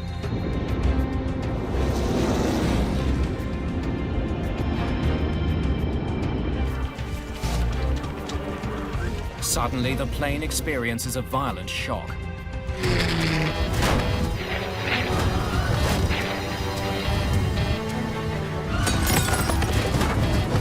The crew is caught by surprise.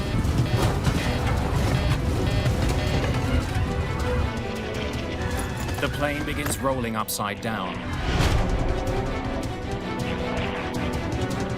Air traffic control notices that Partner 394 is off course and falling from the sky.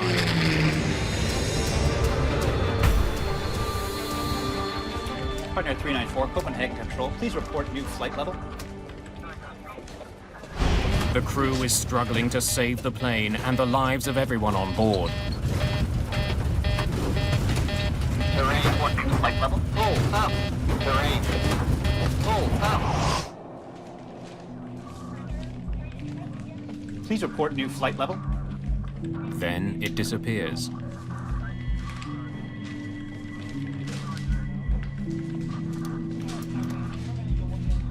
It seems as though the charter flight has crashed into the sea. Partner 394 en route to Hamburg is off radar.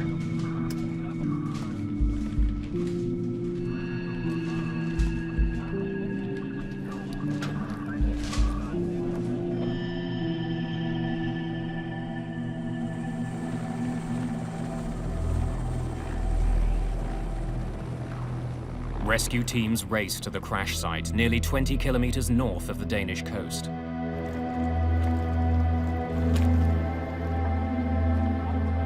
They find only wreckage and bodies. All 55 people who were on the flight are dead. I knew all the people. Some were close friends, some were less close, but I knew them all. And the pressure then felt double. The shipping company is devastated by the news. Half the staff from its head office has been killed.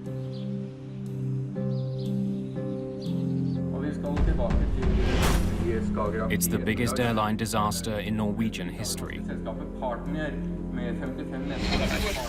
The nation is in shock. Jan Ovind is a young reporter for Norway's largest newspaper. He's assigned to cover this story. One of the inspectors in the Norwegian FAA jumped to the conclusion that it had to be sabotage. And it was also stated by one of the Danish rescue team leaders, who said that they had no distress call. It just fell out of the sky, which meant it had to be a bomb or something. And somebody drew links to Lockerbie the year before. In December 1988, Pan Am Flight 103 exploded over Lockerbie, Scotland. The evidence in that case is pointing conclusively to a bomb. Norwegian journalists uncover an intriguing fact about the Partner plane. Our Prime Minister at the time, Gro Harlem Brundtland, she used the plane on her campaign trip to the north of Norway. And I guess she used it for 2 or 3 days. And that was just 2 or 3 days before it crashed. The nation wonders, could the tragedy have been a botched assassination attempt?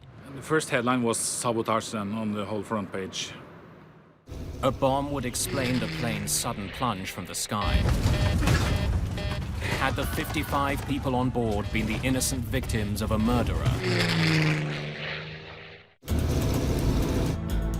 Investigators looking into the mysterious downing of a passenger jet over the North Sea are facing a stunning possibility: that the plane was deliberately sabotaged.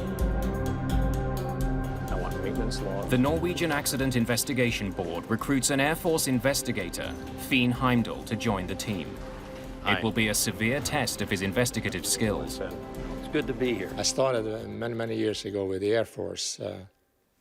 And of course, I saw some investigations mishandled terribly, and I thought it can be done better than that. Investigators hear from several witnesses who lend support to the idea that the plane was sabotaged.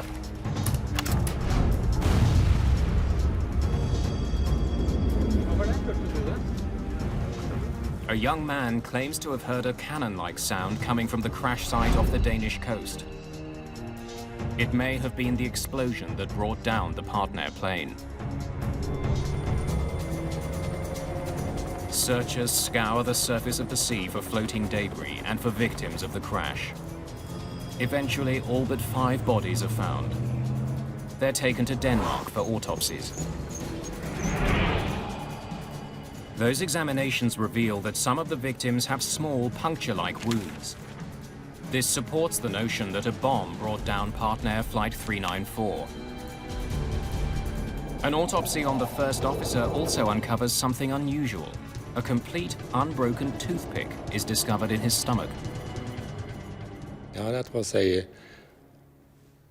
odd finding, really, because it was pointed in both ends, and how can you swallow a toothpick like that? So he must have been exposed to a very shocking experience.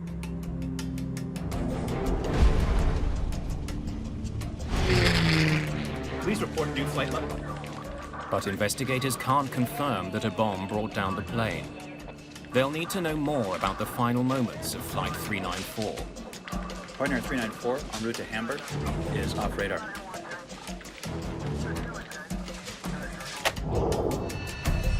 Nine separate radar stations tracked its final seconds. They could provide valuable clues. The most intriguing readings come from a military radar station in Sweden. Operators there tracked the Partner flight as it crossed the North Sea. Let's start at 1436. The military radar has detected something unexpected. There is another object in the same airspace as the plane. It is not another airplane. It appears as Flight 394 started to plummet from 22,000 feet. Idea what it is? Simply didn't know what it was from the beginning. We had no idea what it could have been. It took more than half an hour, something like 38 minutes, and the question was, what is light enough to fall that slowly and solid enough to give radar returns like that? Whatever the mysterious object was, it now lies at the bottom of the sea. A month after the crash, investigators are busy recovering sunken wreckage. They've plotted the position of the wreckage on the ocean floor using side-scan sonar. It sends out sound waves that are reflected back when they encounter objects. The sonar equipment has painted a remarkably accurate picture of the underwater wreckage. It helps investigators see that the plane parts have settled over a 2-kilometer wide area. It's an important piece of evidence. It was evident that the aircraft had come apart in the air. It hadn't hit the sea in one piece, that was for sure. The mid-air breakup suggests a bomb brought down the plane. But it will take weeks to prove this. In the meantime, investigators hope the plane's black boxes will provide more immediate insight into the crash. The plane's voice recorder and eventually its data recorder are recovered from the seabed and sent to labs for analysis. Both boxes were damaged in the crash. Investigators hope the damage to the boxes didn't affect the data. Well, let's see what we got. The voice recorder may have picked up a conversation between the pilots that can explain what happened on board. Avionics, CVR. On. That's required. Auto feather system. Armed to 2 green. The device usually records the final minutes of a flight, but this CVR has done the opposite. Beta lights off. Power. It recorded the start of the flight, but then mysteriously stopped recording just before the plane took off. Well, it had recorded the conversation on the ground, but as soon as the engines were upshifted to normal RPM for takeoff, it ceased operations. So that was a disappointment to us. But the malfunctioning CVR did pick up an intriguing exchange between the two pilots. How's the weather in Hamburg? It's clear skies, good visibility. Hope it stays that way. The CVR does tell investigators that Flight 394 began with an unusual problem. Partner was in financial dire straits, and we found out that just a few hours before the plane took off, the Norwegian aviation authorities sent out a telex to tell all the airports in Norway to don't let a partner plane take off because they owe a lot of money in non-paid charges and fees. They won't release us for takeoff until we pay the catering bill. How much you got on you? Seriously? Huh?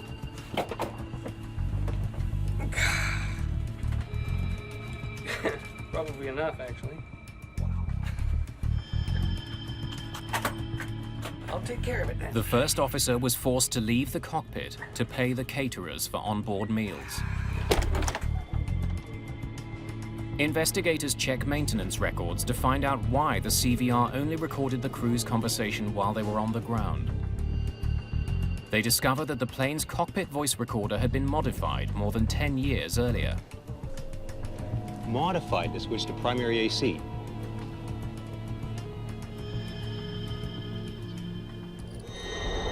It was altered so that when the engines were given full power for takeoff, Your power. the CVR would automatically switch from the plane's batteries to its generator. And that modification was not working on this aircraft. Neither pilot realized that as the engines were revved up for takeoff, power to the CVR was actually cut off. Anytime you get key investigation components such as the cockpit voice recorder and flight data recorder that don't work correctly, it brings into question the thoroughness of the maintenance and also the continued operation, safe operation of the airplanes. The malfunctioning voice recorder and the unpaid catering bill lead investigators to look more closely at the history of the airplane and the company that owned it, Partner Airlines. Partner operated a fleet of mostly older planes that flew to northern European destinations. The Convair that crashed into the North Sea was one of the airline's most recent acquisitions. But the plane itself was 36 years old. It had a complicated history of both ownership and modification. The biggest change was to the plane's engines. The really important modification was upgrading the engines to turbine engines. On prop planes, the propeller moves air backwards, propelling the plane forward. Early prop planes used piston engines to turn the propeller. But turbine engines, which use a series of fans, not pistons, to compress air, generate substantially more power.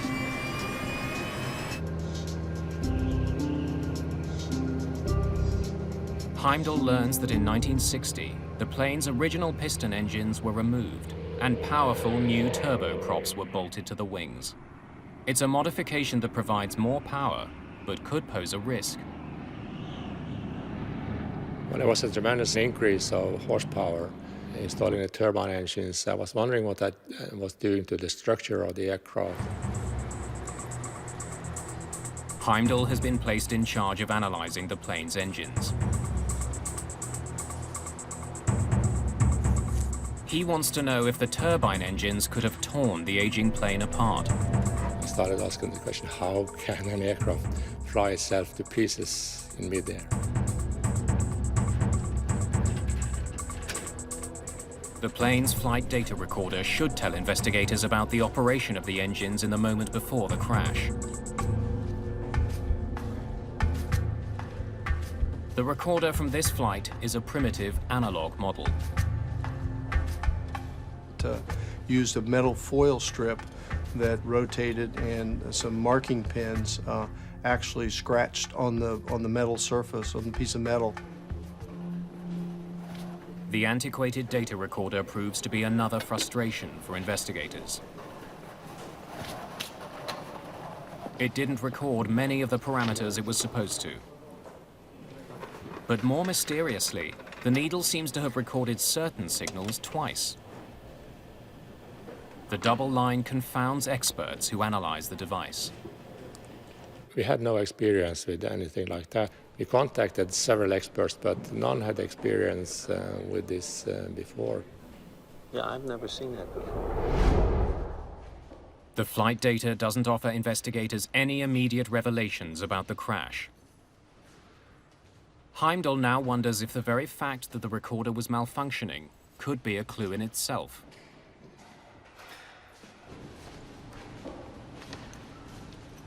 He decides to send the flight data recorder back to the American company that made it for further analysis.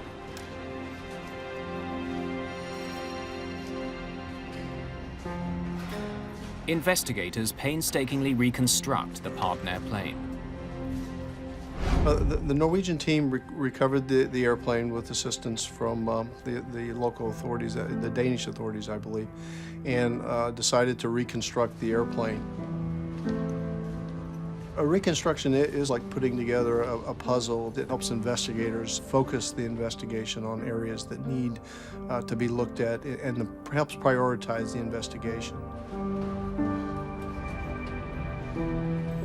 As the fuselage takes shape, the reconstructed plane provides investigators with some stunning evidence. The only thing that would destroy the aircraft at cruising level would be an explosion. So, and some of the parts looked maybe a bit suspicious. Suspicious for what's on them. There were rumors that it was found explosives in the partner plane. There are traces of a powerful military explosive. The amount is small, but the press gets wind of it.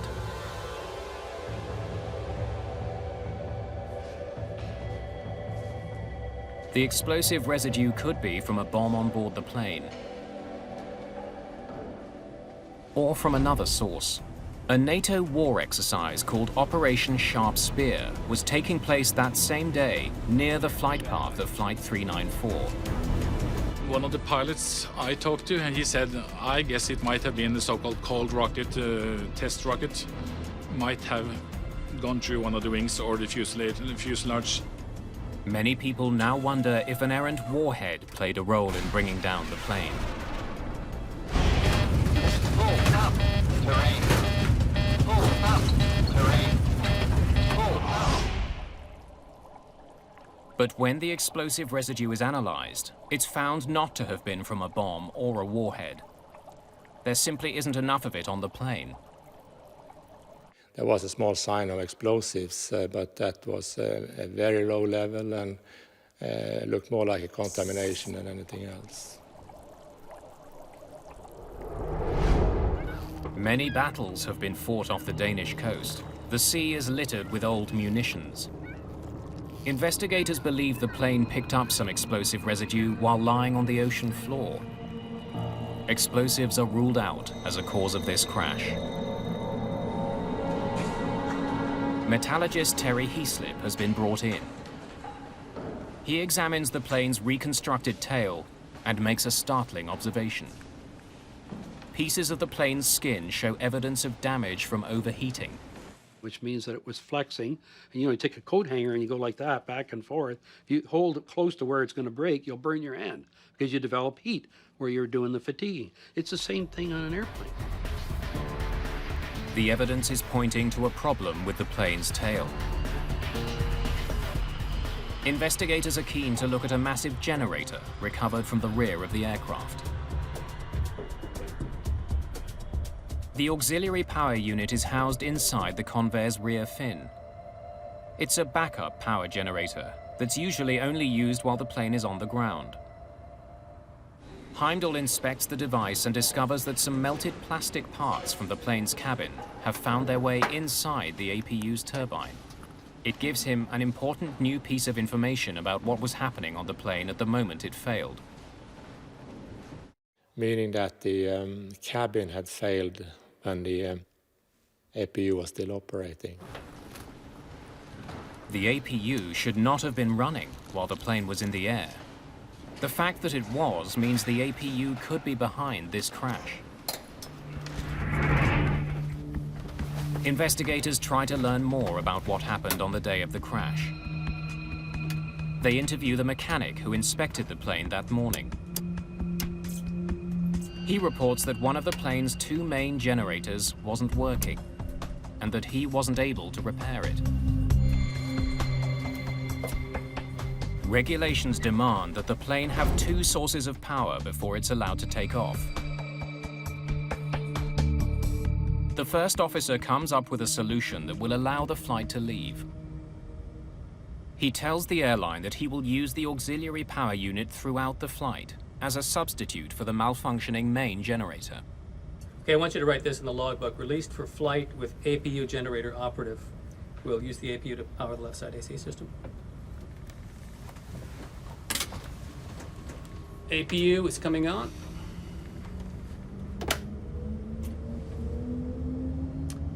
Beta lights off.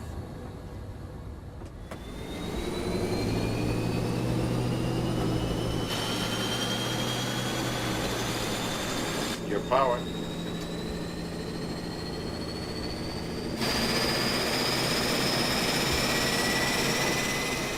During his inspection of the APU, Heimdall makes an important discovery.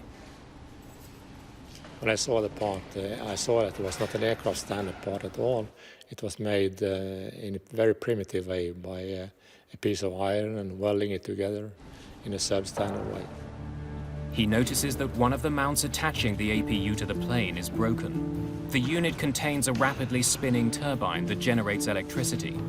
If it wasn't properly held in place, it could have caused this crash.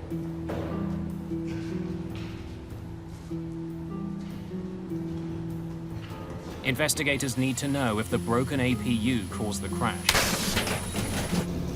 They'll soon discover that it's just a piece of a much more troubling puzzle. Investigators have discovered that Partner Flight 394 was flying with a broken APU mount.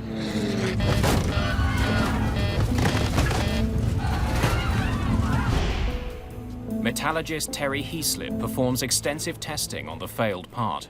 My initial reaction was that the welding was bad, was probably inappropriate. Heaslip wants to know when the strut broke. If it happened during the plane's last flight, it could explain the accident. I could see the impact markings and the progression markings on it that showed that it did not fail in a single overload during this last accident flight. The way the broken mount is worn down also tells Heaslip that the mount holding the APU in place didn't break on the day of the accident. It was broken long before Flight 394 took off. Investigators now need to know what effect the broken mount had on the flight. 40,000 RPMs. Did a lot of damage. The APU is a large gyroscope having a tremendous amount of energy in it when it's rotating. And if that energy is transmitted to the surroundings, the fuselage, the structure, it could impact the whole vibration pattern in the tail. Investigators want to know if anyone had felt vibrations on this particular plane.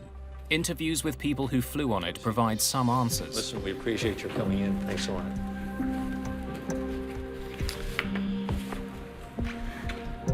Now, you said you felt some rumbling on the plane, is that right?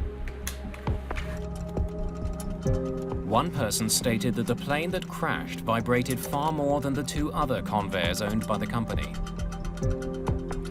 Did anything seem unusual on the plane? But others failed to mention the vibrations. Had a good flight. It's a puzzling situation. Investigators know the APU mount was broken before the flight, but they still don't know if it even played a role in the crash, or whether it would have affected the plane's tail. Then the reconstruction begins to clear things up.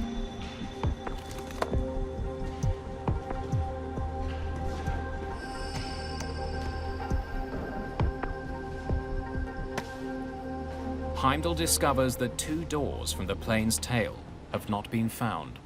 When we reassembled the parts from the tail, we saw that the rudder had been torn apart in two major pieces, and some parts were missing.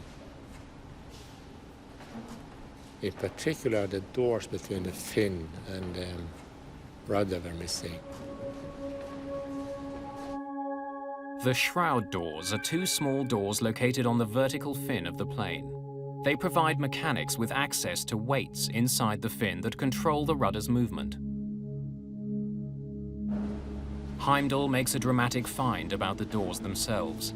They were constructed with an aluminium honeycomb liner. From his days in the Air Force, Heimdall knows they have a unique property. This is thin aluminum foil, as you know, and it has the good reflective properties for radar, and it's very light. The military use it to disturb radar signals, call it chaff. Investigators now realize that the unidentified object picked up by Swedish radar was probably a piece of one of the shroud doors. But when we connected the missing doors and honeycomb with the radar data, we knew that it had happened up at cruising altitude, because the slow-falling object had come from very high level, cruising altitude practically. Investigators conclude that the tail began to break apart at 22,000 feet before it plummeted from the sky. But why had the doors fallen off in mid-flight? Whatever caused the shroud doors to tear off likely caused the crash. Investigators know that the rudder's counterweights are located just inside the shroud doors. If a rudder moves too violently from side to side, the weights do as well. We found enough pieces to show that it was just pounding these doors. And the first real components that came off were the honeycomb in those doors. Investigators conclude that around the time of the accident, something caused the rudder to swing violently back and forth, but they still don't know what. The APU with the broken front shock mount on its own, running in flight, would not cause the aircraft to come apart and the tail to come apart. There had to be extra factors there for that to occur. Investigators continue searching for those extra factors. Then Partner Airlines proposes one.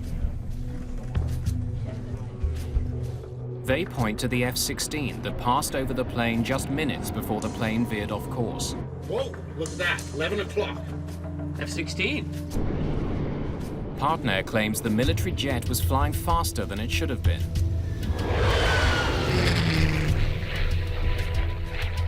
They also believe that it came much closer to the flight than officially reported.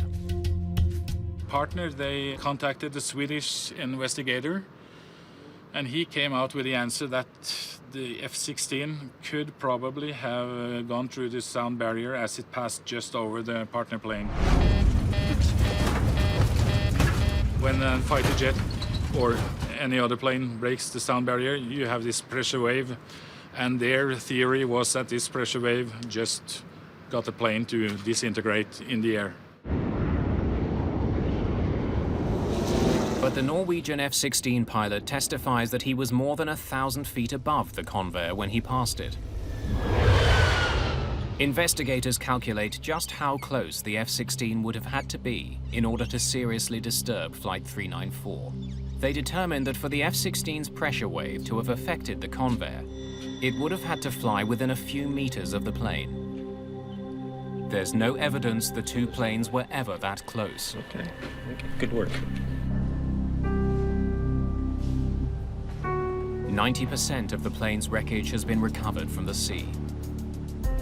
But investigators still don't know what caused the Convair's tail to come off in mid-air.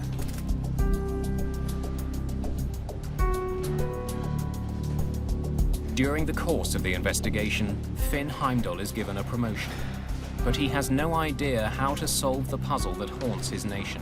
They asked me to be in charge of the rest of the hardware investigation. I was standing in a heap of wrecked parts and thinking I'll never get to an end of this. Investigators get a break when the faulty flight data recorder is analyzed in the United States. The manufacturer has asked its top expert to come out of retirement and examine the device. Manufacturer Fairchild referred us to a previous employee, and we found him in California. The expert tells investigators that the needle that was supposed to be recording the plane's altitude was shaking so much that it was leaving another mark on the foil. But then he goes one step further. The FDR has a capacity to record for hundreds of hours. By unspooling the metal foil completely, he sees that the FDR has been vibrating severely for months. We saw that this had happened something like 360 operations hours before the accident. I had never seen an abnormality like that before, and it took us a while to figure out what was going on here. It now seems the APU wasn't the only thing vibrating on this plane. Investigators decide to chart the history of the vibrations chronologically. They notice an unusual change in the pattern of vibrations. 2 months before the crash, the vibrations suddenly stopped for a number of weeks. Virtually no vibrations for at least 16 flights. It was increasing intensity and frequency up to the summer of '89. And then the pattern changed. After getting better, the pattern of vibrations got worse again, right up until the crash. What happened here? Investigators now need to find out what changed on the plane during the 2-week period when the vibrations stopped. Why was it out of service? Where was the work done? The airline tells investigators that during that time, the plane was receiving a major overhaul in Western Canada. Thank you. We'll be in touch.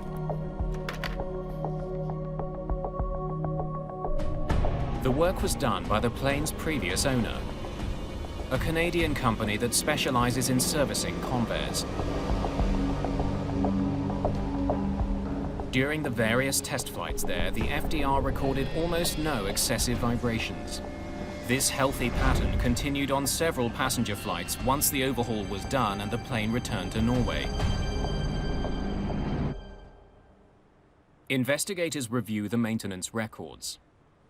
Heimdall finds that during the overhaul, mechanics found signs of wear on one of the 4 bolts that connect the vertical fin to the plane's tail.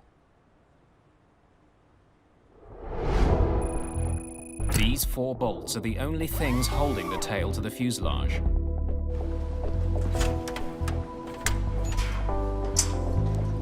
During the overhaul of the Convair in July of 1989, a mechanic replaced one of the 4 bolts.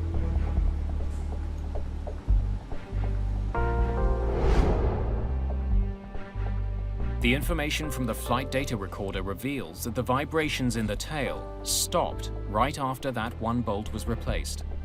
You see that? And as they go across.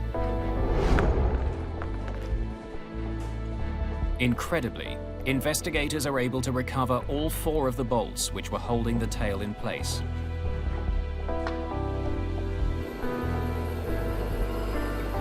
Terry Heaslip thoroughly analyzes the bolts. He makes a final stunning discovery. The 3 bolts that weren't replaced were not approved parts.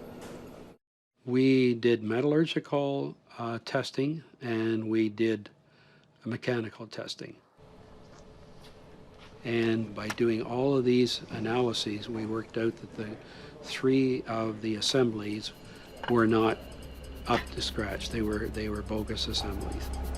His analysis shows that the faulty bolts were incorrectly heat-treated when they were made. As a result, they are only 60% as strong as they should have been. Investigators finally know why the tail was vibrating for months. Got something for me? 3 of the bolts holding it in place were too weak. They just weren't hard enough. Unbelievable.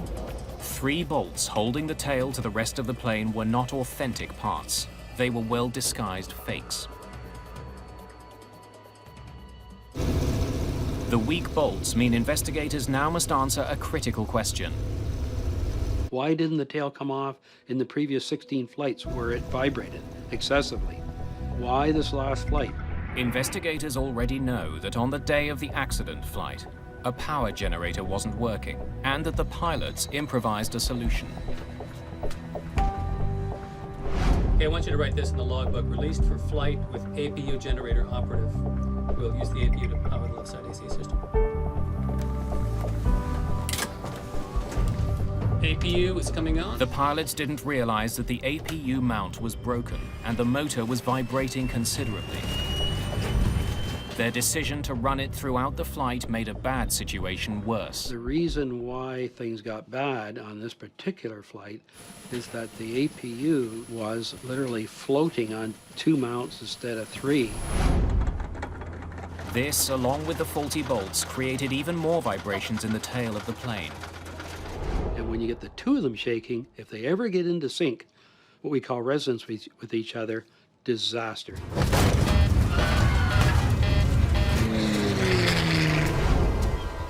The investigators conclude that the vibrations in the tail and the vibrations from the APU could have combined into a lethal force.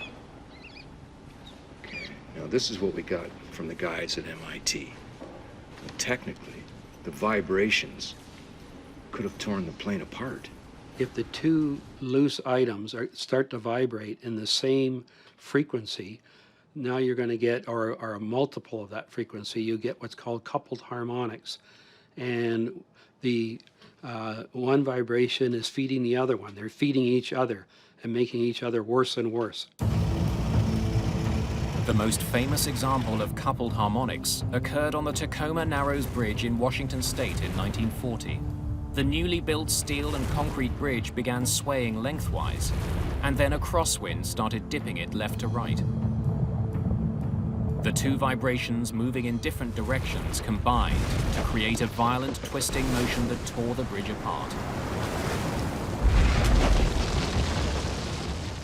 Investigators calculate that the same effect tore apart Flight 394. And we said, my gosh, that's exactly the phenomenon we have here. This lethal combination of vibrations caused the tail to sway back and forth so violently that the rudder jammed to the left. This forced the plane into a left turn so abrupt that it increased airflow over the right wing, creating greater lift and causing the aircraft to roll. The plane recovered briefly, but the rudder jams to the left again, and the shroud doors explode. It rolls a second time, and the tail begins to disintegrate. After that, the crew didn't have a hope. Investigators conclude that it was the 3 bogus bolts that initiated the partner crash. And I looked at that and said, man, oh man, how could that be in a crucial component, a crucial fitting like that in the tail? I couldn't believe it. The report on Partner Flight 394 sends shockwaves throughout the aviation industry. It's the first time that a fatal plane crash has been linked to unapproved spare parts. It raises a frightening question.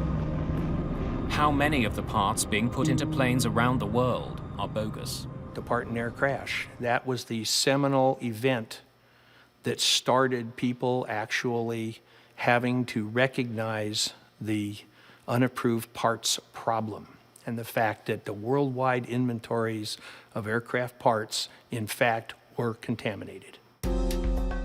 There are 6 million moving parts on a 747 alone.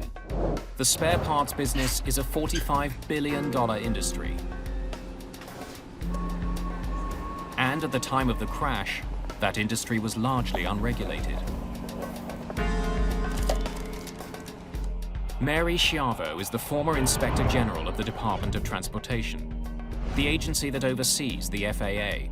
No one knew how large the problem was. They knew it was a problem because of a crash, but how big was the problem in the United States? So we set out to measure it.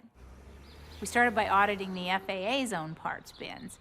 And the FAA's own parts bins contained 39% bogus parts. What we found is if the parts had come from a parts broker, which was a huge percentage of the parts supply industry, 95% of them were not authentic. The FAA would soon find bogus parts on an airplane widely considered to be the most secure plane on Earth.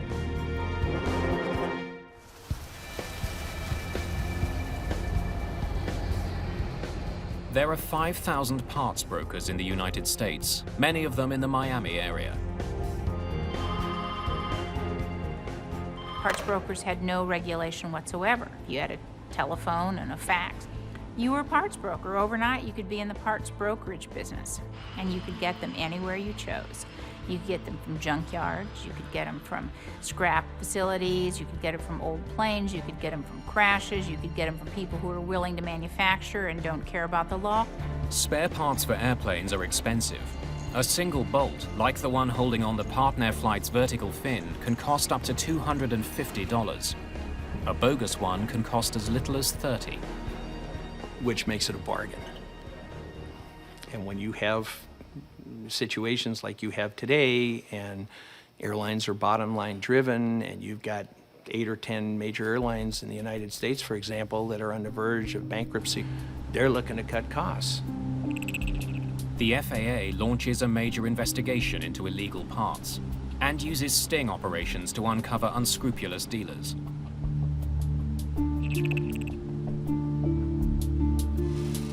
Investigators uncover a black market industry that makes thousands of worn and inferior parts look brand new. These are really good counterfeits. It's very difficult to tell. At the time of the Partner accident, there were checks and balances in the system that were supposed to keep bogus parts from getting on major airlines. For instance, each spare part needs someone's signature to verify its authenticity. It has to have some documentation that states that it's airworthy.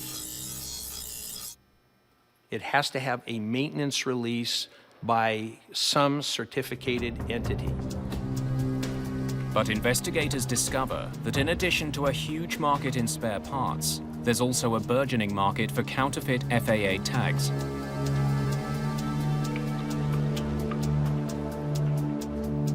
We'd execute search warrants and find that people had printed stacks of fake yellow tags, and in many cases they'd sign with the name of an actual inspector, but they just forged the signature. The tag in this business is worth more than the part. At first, investigators believe the problem is mostly with smaller airlines. Smaller operators and repair stations are usually the people who are most vulnerable to this aftermarket broker parts problem.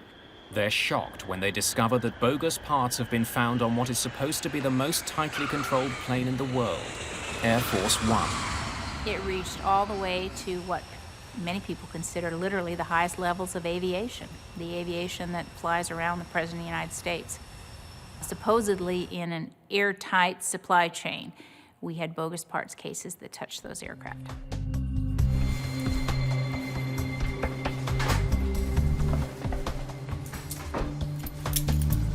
The FAA responds quickly. More than 100 dealers are arrested. With every conviction, we were able to raise the level of awareness, not only of the problem, but of the severe consequences if you want to risk somebody's life. And I actually think that the most important thing that we did was get criminal convictions.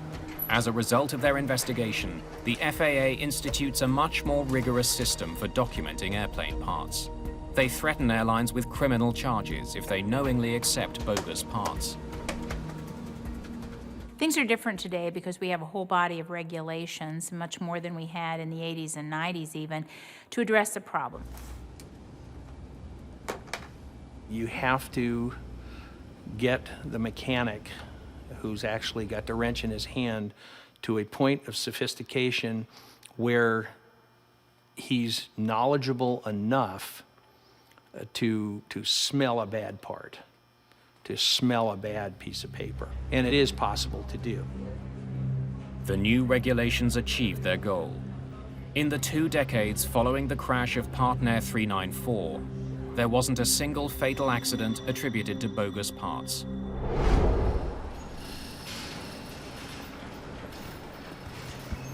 Years after the Partner crash, Finn Heimdall became the head of the Norwegian Accident Investigation Board.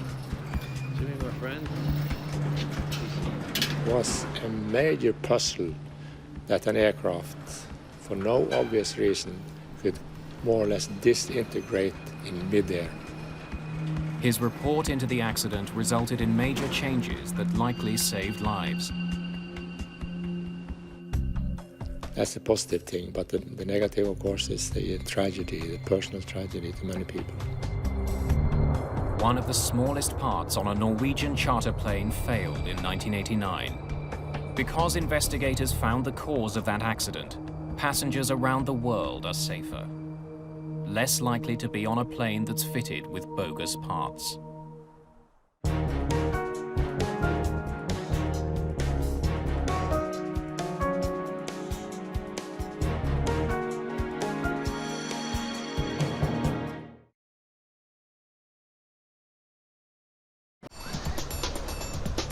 Miami Beach, Florida.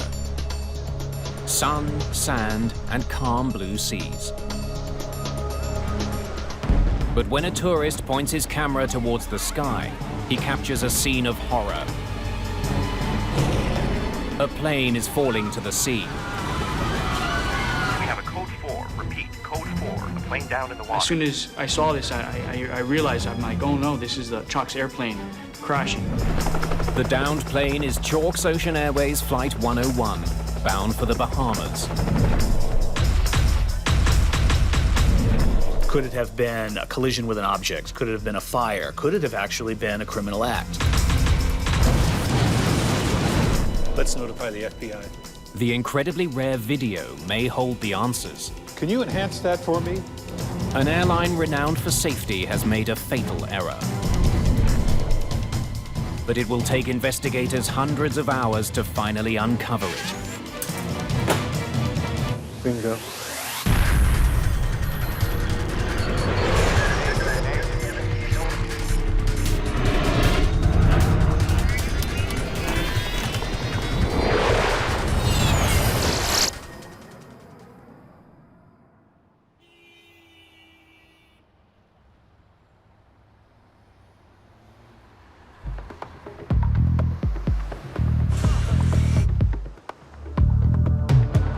The Port of Miami, December the 19th, 2005.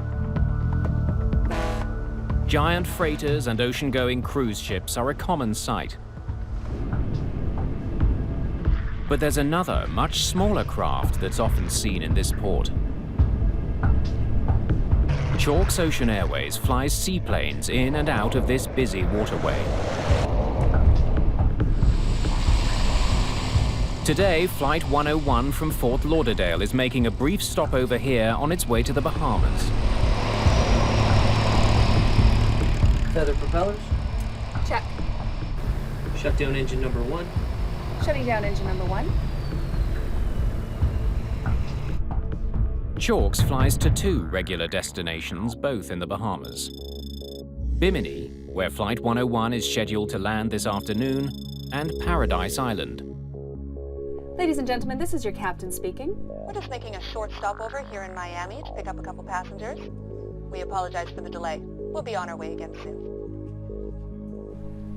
How many are we picking up? Just 2, but they're VIPs.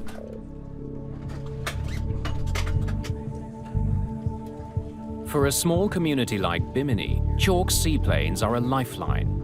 And it's just so much easier in the seaplane to get to the North Island where most of the population is than going to the airport down there. So that was the main thing. It was a convenience factor. Welcome aboard. I see your boarding passes. Certainly. Sergio Danguillacourt is a Bacardi rum executive. He's the great-great-grandson of the company's founder. The family is well known in the local Cuban community for their anti-Castro politics. He and his wife are flying to the Bahamas to buy a yacht. Passengers settled in? We're all set. Good afternoon, folks. We'd like to welcome you aboard Chalk's Ocean Airways Flight 101 to Bimini. Our travel time to Bimini will be 25 minutes. Hope you enjoy the flight. Let's have the startup checklist, please. Roger. Michelle Marks is in command of today's flight. She was promoted to captain earlier this year. First Officer Paul DeSanctis joined the airline 8 months ago. Starter on. Starter on. This is his first flight with Captain Marks. All clear to taxi? All clear.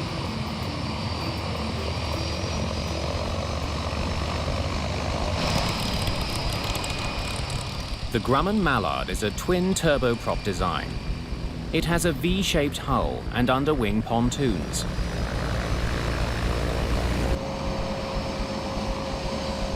It's designed to carry up to 17 passengers. The plane has retractable landing gear, so it can operate on either land or sea. Gear coming up. Takeoff in the Mallard, depending on the days, it could be a lot of fun or it could be a real challenge. Weight and balance check. We're good. The Miami seaplane base has no control tower.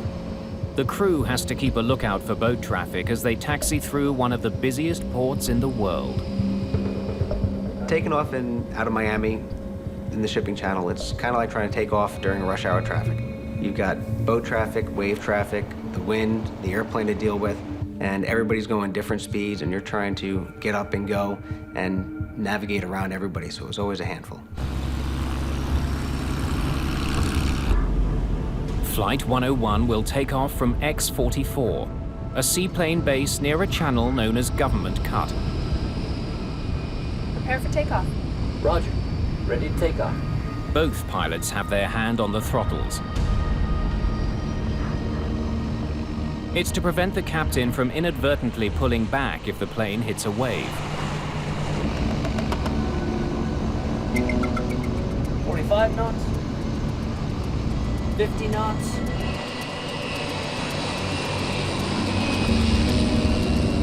This is the moment most passengers are paying for, the takeoff. Half speedboat, half plane. It's a unique thrill. 75 knots. 80 knots. For the pilots, accelerating through the waves is often the most difficult part of the flight. The airplane itself was really hard to fly as far as on the water, getting onto the step, which is what we call getting on plane. And in rough sea conditions and in rough wave conditions, it could be a real challenge.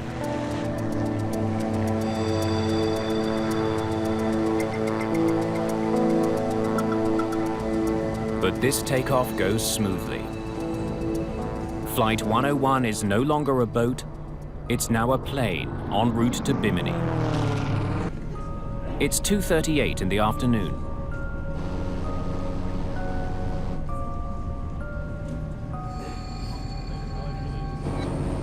The plane's flight path takes it past South Beach, where sunbathers and surfers are out in force.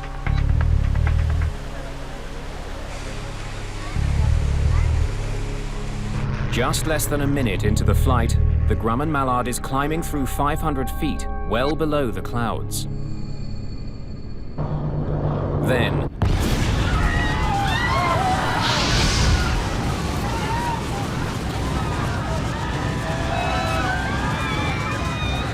the plane rolls violently and dives. The pilots barely have time to register what's happening. Their struggles are in vain.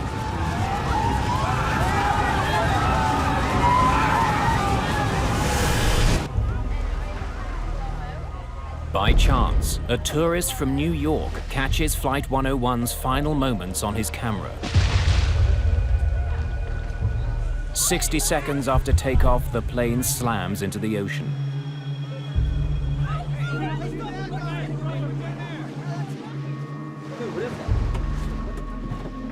Lucas Bocanegra is a lifeguard stationed on South Beach near the Chalks Ocean Airways sea lane. As soon as I saw this, I realized, I'm like, oh no, this is the Chalks airplane crashing. We have a code 4. Repeat, code 4. A plane down in the water. This is Lucas. We're launching the jet ski. The two lifeguards are the first rescuers to go looking for the plane.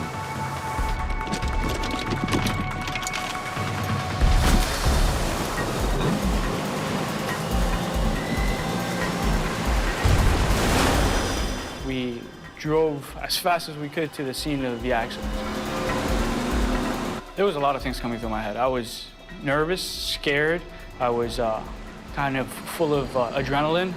We wanted to go in and try to rescue as many people as we could, but at the same time, we've never trained for a situation like this. As soon as we turned Government Cut, those jetty rocks, we noticed that it was very calm, very quiet. It wasn't like the ocean side where it was very rough. There was no waves. It was very, kind of very eerie.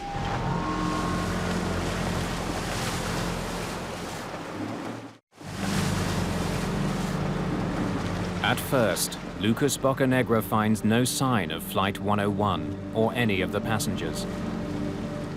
Little by little, we started seeing debris float up onto the surface of the water.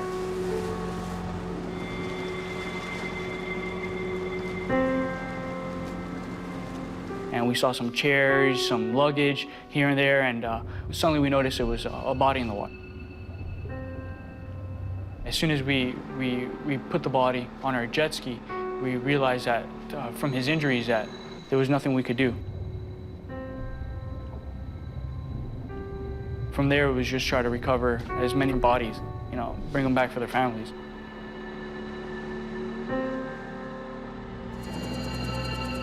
News crews swarm the beach.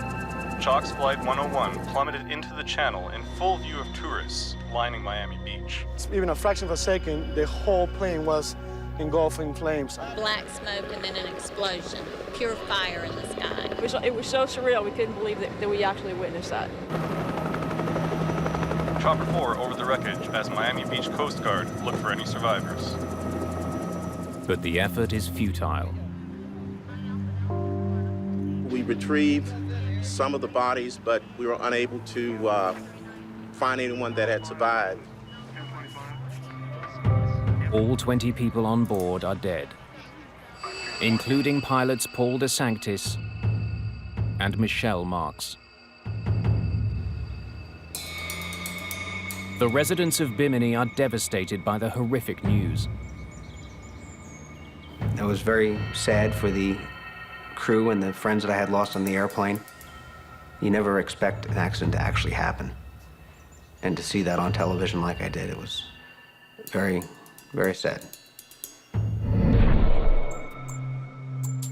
In Washington, senior NTSB investigator Bill English is put on the case. I was just in my office doing some routine paperwork for something else, and the director stuck his head around the corner and said, "Oh, there's been an accident." And I said, "Well, what is it?" And he mentioned a Grumman mallard. So I immediately knew it had to be Chalk's. Within hours, investigators are at the crash site, where 19 bodies have been recovered. One is still missing. I was very familiar with Chalk's Airways. I'm a seaplane-rated pilot myself, and there is the reputation, the legend of Chalk's Airways, the oldest continuously operating airline. Chalk's has a long and rich history. The airline was founded in 1917. During the Prohibition era, passenger lists included notorious rum runners and later Hollywood movie stars. Chalk's planes even patrolled for German U-boats during World War II. The novelty of flying at Chalk's, it was just all that history, all the people that have gone, and it was really a great place to work for that. The Grumman Mallard flying boat that crashed was built in 1947. Chalk's Ocean Airways is the only airline that uses mallards to transport passengers.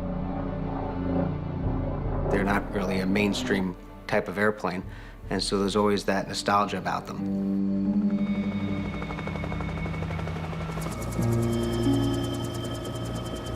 Salvage crews find the plane's black box. Investigators send it to the NTSB in Washington. The box promises to reveal critical information about what the pilots were doing in the seconds leading up to the tragic mid-air disaster.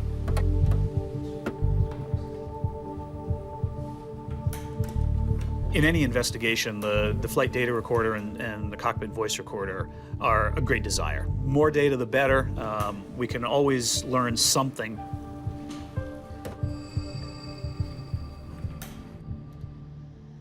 But Bill English knows he isn't going to get all the data he wants. Okay, thanks. The only recorder on board the Mallard was a cockpit voice recorder, or CVR. Most airline aircraft have two flight recorders. The flight data recorder, depending on the aircraft, will record all sorts of parameters of the flight: altitude, airspeed, control positions, and so on. The Chalk's airplane was not equipped with a flight data recorder. It did have a cockpit voice recorder.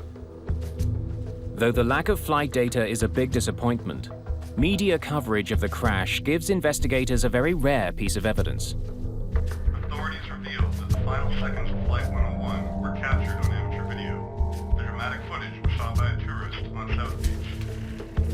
Let's get a copy of that video.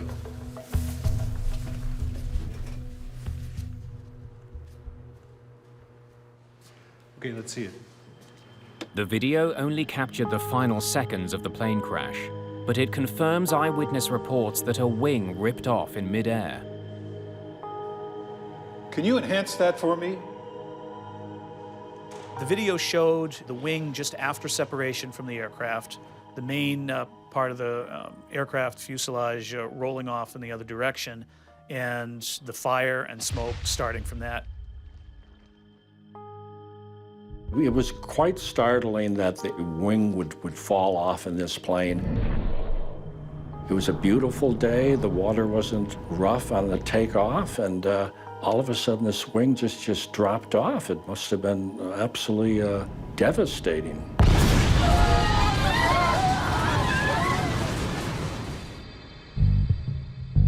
However, the video can't reveal why the wing came off. Answers to that question may lie at the crash site, where salvage crews are finishing their recovery of the wreckage of Flight 101. The right wing is found separate from the plane, but largely intact. Wings falling off aircraft, modern day situations, is a very rare, extreme event, and there's only been a few cases of them in the past 20 or 30 years. In Washington, another type of examination is already underway. At the NTSB lab, technicians are busy analyzing the Mallard's cockpit voice recorder tape. The cockpit voice recorder, CVR, which does what it sounds like, records the pilots' voices talking to each other or on the microphones.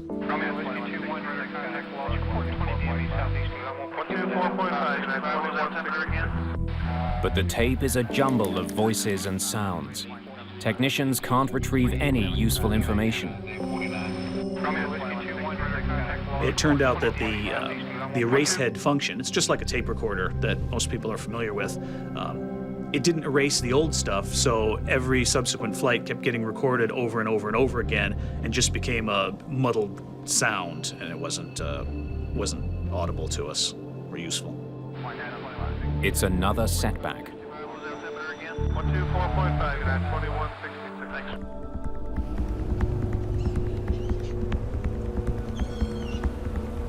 Okay, let's revisit this again because we're running out of options here.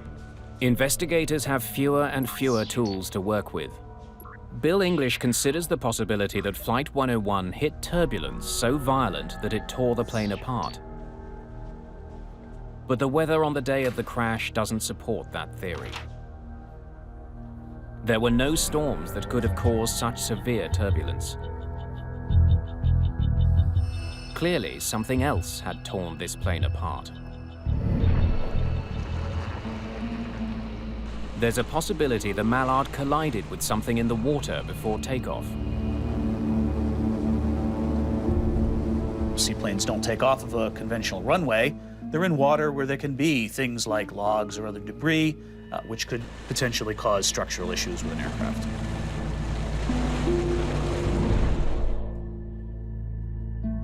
But before they can reach a conclusion on that theory, investigators consider some other intriguing evidence. It's an urgent advisory issued by the Federal Aviation Administration, or FAA. It warns that due to a faulty part, the propellers on the Mallard could come off during flight. You're kidding me. Something such as a blade separation, losing part of the propeller, could cause a great structural load on the aircraft.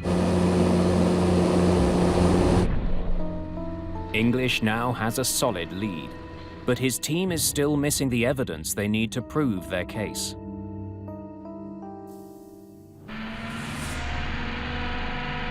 The entire island is devastated by the loss of life as investigators searching for answers wait for more wreckage to be pulled from the sea. In the aftermath of the crash, Chalk's Ocean Airways grounds its remaining fleet of 4 Grumman Mallards.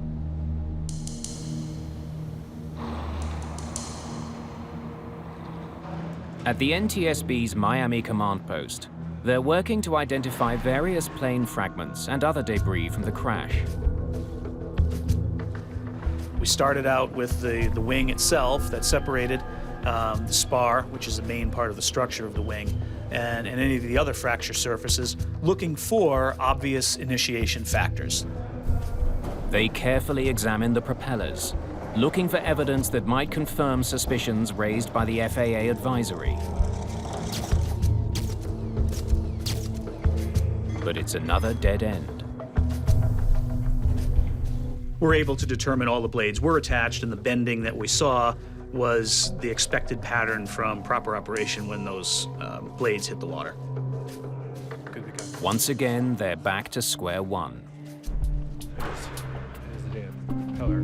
This is what I want you to look at. Investigators focus their attention on the fractured wing. They've noticed sooting on parts of it. It's evidence of a very rapid fire. We want to find anything that could be the initiating factor for the wing separation. Could it have been a collision with an object? Could it have been a fire? Could it have actually been a criminal act? The burn marks raise a sinister possibility. An explosion. A bomb.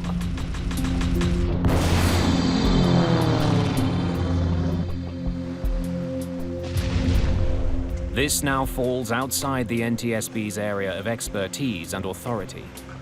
Let's notify the FBI.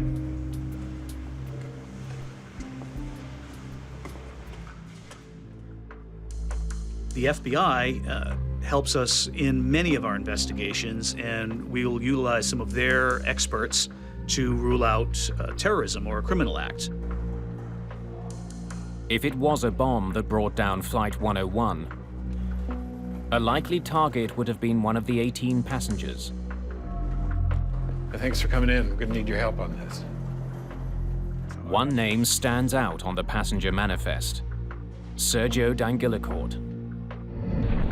Welcome aboard. Can I see your boarding passes? Certainly. There are rumors on the internet that the crash was an assassination plot and D'Angelicourt was the target. His family made a fortune in pre-Castro Cuba. They were so opposed to Fidel Castro's regime that they had allegedly supported clandestine attempts to overthrow his communist government. This is your copy? All right, now there's something I want to show you. We can't tell if it's just soot or it's explosive residue. A bomb will leave chemical traces and distinctive patterns in the torn metal. FBI technicians are specially trained to detect them.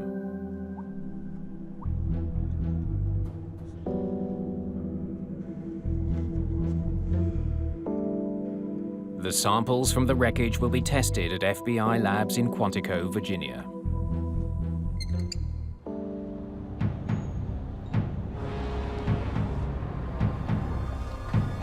Four days after the accident, salvage crews are still bringing in wing fragments found at the crash site.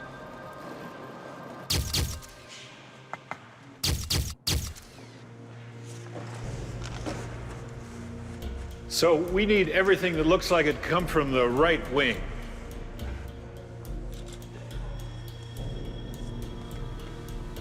Can we get some light over here?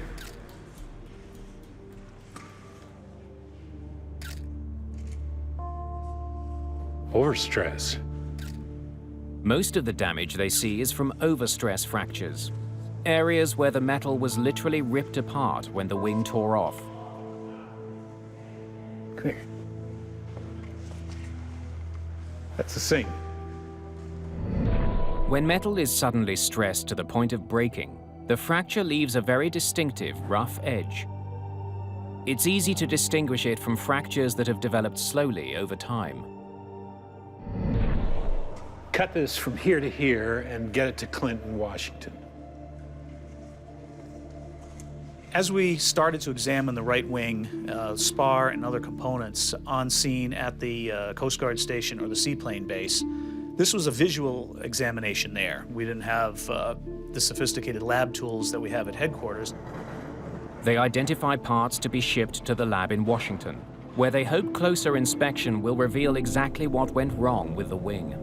Hey, Clint, Clint, we're sending you as much of the wing as we have your way. Yeah, okay.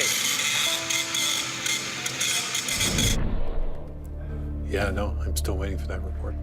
The results from the FBI explosives test come in. Is that... Oh, yeah? Yeah. A mid-air bombing assassination could explain everything.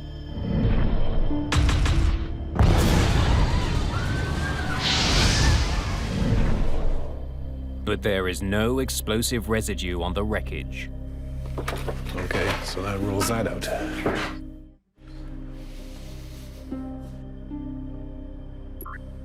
Structural failure is now the chief suspect in the downing of Chalk's Flight 101.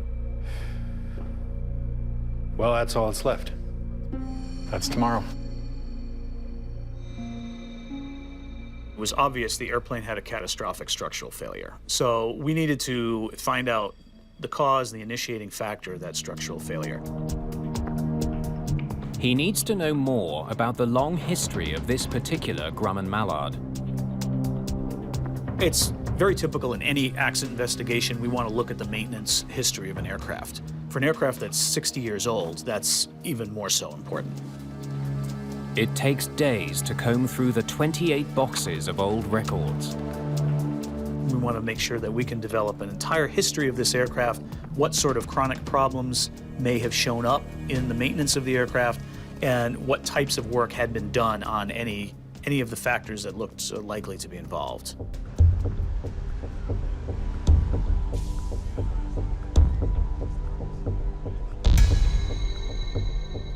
Clint Cruikshanks is a structures investigator for the NTSB.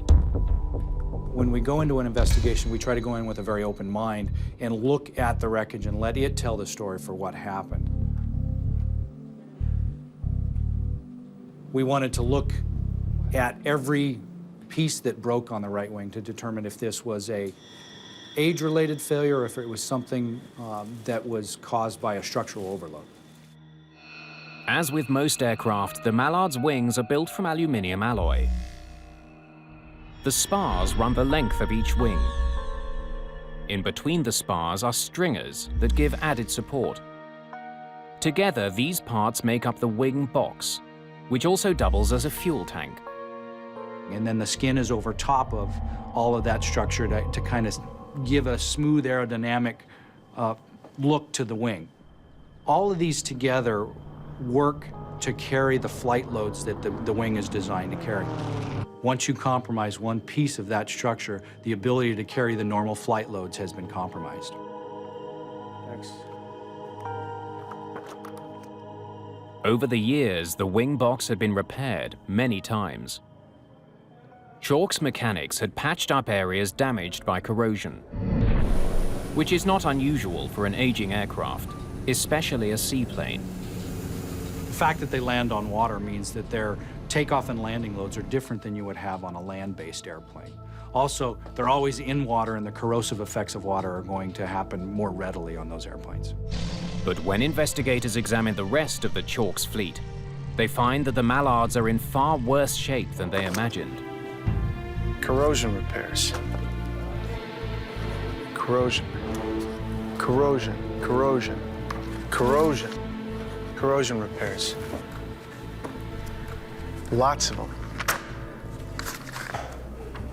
The accident airplane and the other airplanes in Chalk's fleet were rife with maintenance issues. Corrosion was rampant on all the airplanes. There was evidence of shoddy maintenance practices on all of their other airplanes. Many of the repairs exhibited extremely poor workmanship in quality, double, triple drilling of holes, excessive grinding of corrosion, scars on the material. And this involved the structural repairs that were made to the aircraft over the past few years. Cruikshank's attention is drawn to a section of the lower right wing. There is a metal patch called a doubler on the surface of the wing's skin. A doubler is simply a sheet of metal that goes over top of the skin, and it acts as a load transfer. It acts as a second piece of skin to patch the crack. It's kind of like the patch on a pair of jeans. This is a big repair job. You sure we don't have anything on this? It's an intriguing discovery. The patch is located exactly where the wing broke off from the rest of the plane. When he takes a closer look at this section of the wing, Cruikshanks notices the edges are smooth and shiny, totally unlike the rough edges he's been seeing on other debris. We gotta see what's under this. This crack is not from overstress. Instead, Cruikshanks suspects it developed over many years as the result of metal fatigue.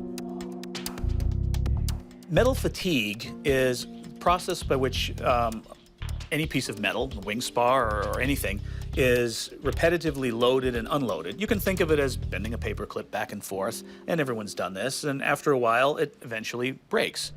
Metal fatigue in the wings is caused by the stress of flight over the lifetime of the aircraft. In the case of this aircraft, every time it took off, the wing is loaded. That's lift that gets the airplane up into the air. Every time it lands, the wing is now unloaded, and there's no more stress on the wing structure anymore. That's just like bending that paperclip back and forth. Cruikshanks is eager to find out what's underneath the metal patch.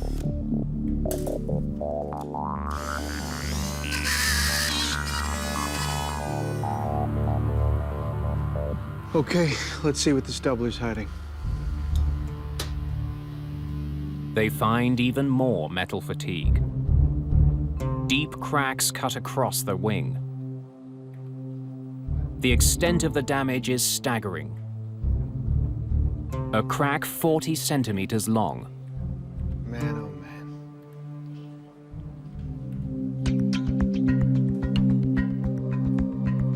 Investigating further, Cruikshanks makes another disturbing find.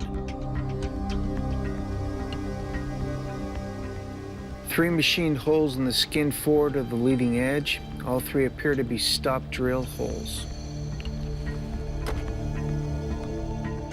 The holes indicate that Chalk's mechanics had been trying to stop the crack from spreading further. Years earlier, a mechanic had spotted the crack on the lower surface of the wing.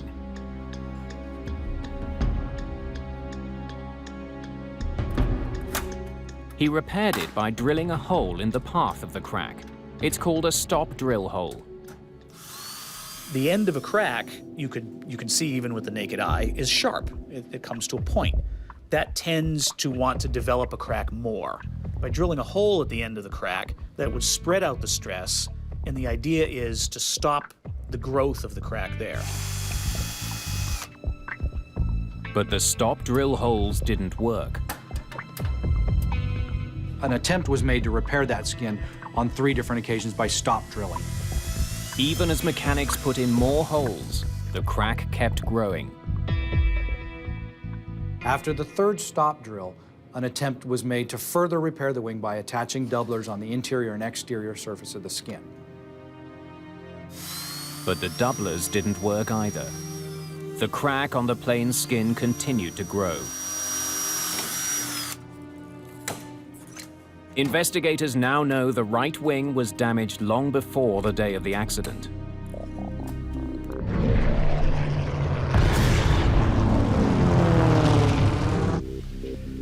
What they don't understand is why the crack could not be stopped. Approved. But a glimmer of an answer comes when they learn the plane was sending out warning signs of a deeper, more serious problem. The Chalk's airplane involved in the accident were showing evidence of chronic fuel leaks for a long period of time, for many years. According to the log, fuel leaks from the right wing were repaired again and again, but they kept happening. The crews started to notice repeated fuel leaks during standard operations, and we tried to bring it up to the attention of management just for our concerns.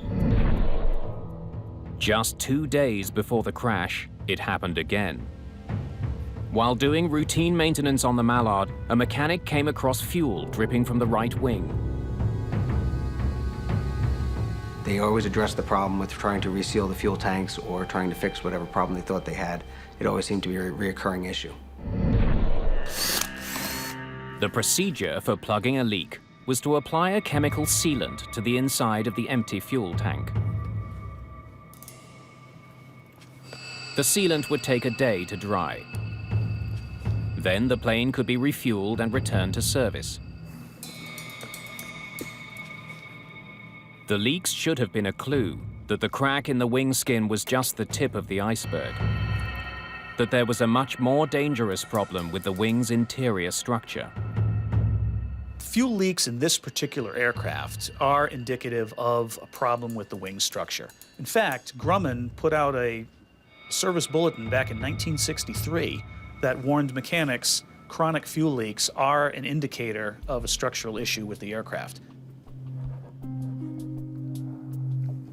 Okay, let's see what we got here.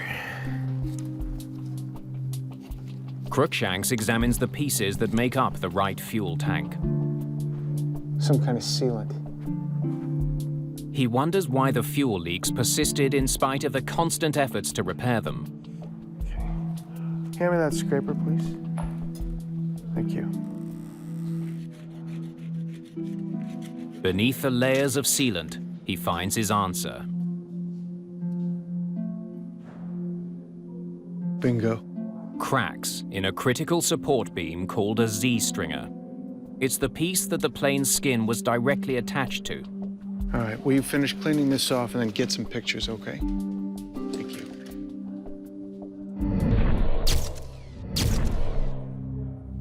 Cruikshanks finds evidence that Chalk's mechanics had tried to repair the stringer. It appears that they did some grinding on the Z-stringer to remove a fatigue crack. However, they never went back in and re-inspected that area. Instead, they only applied chemical sealant to the area to make it leak-proof, and in the process concealed the damage.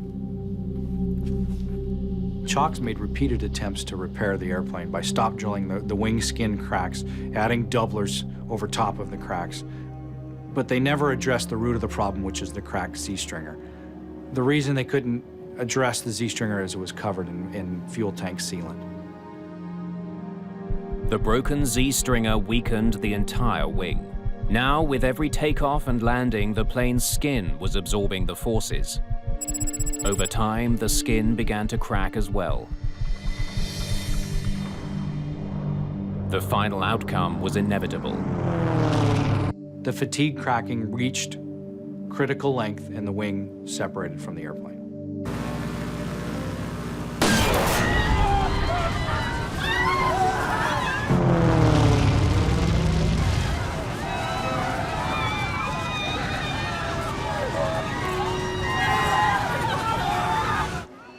Investigators conclude that a hidden crack in a key component of the right wing led to the devastating crash of Flight 101.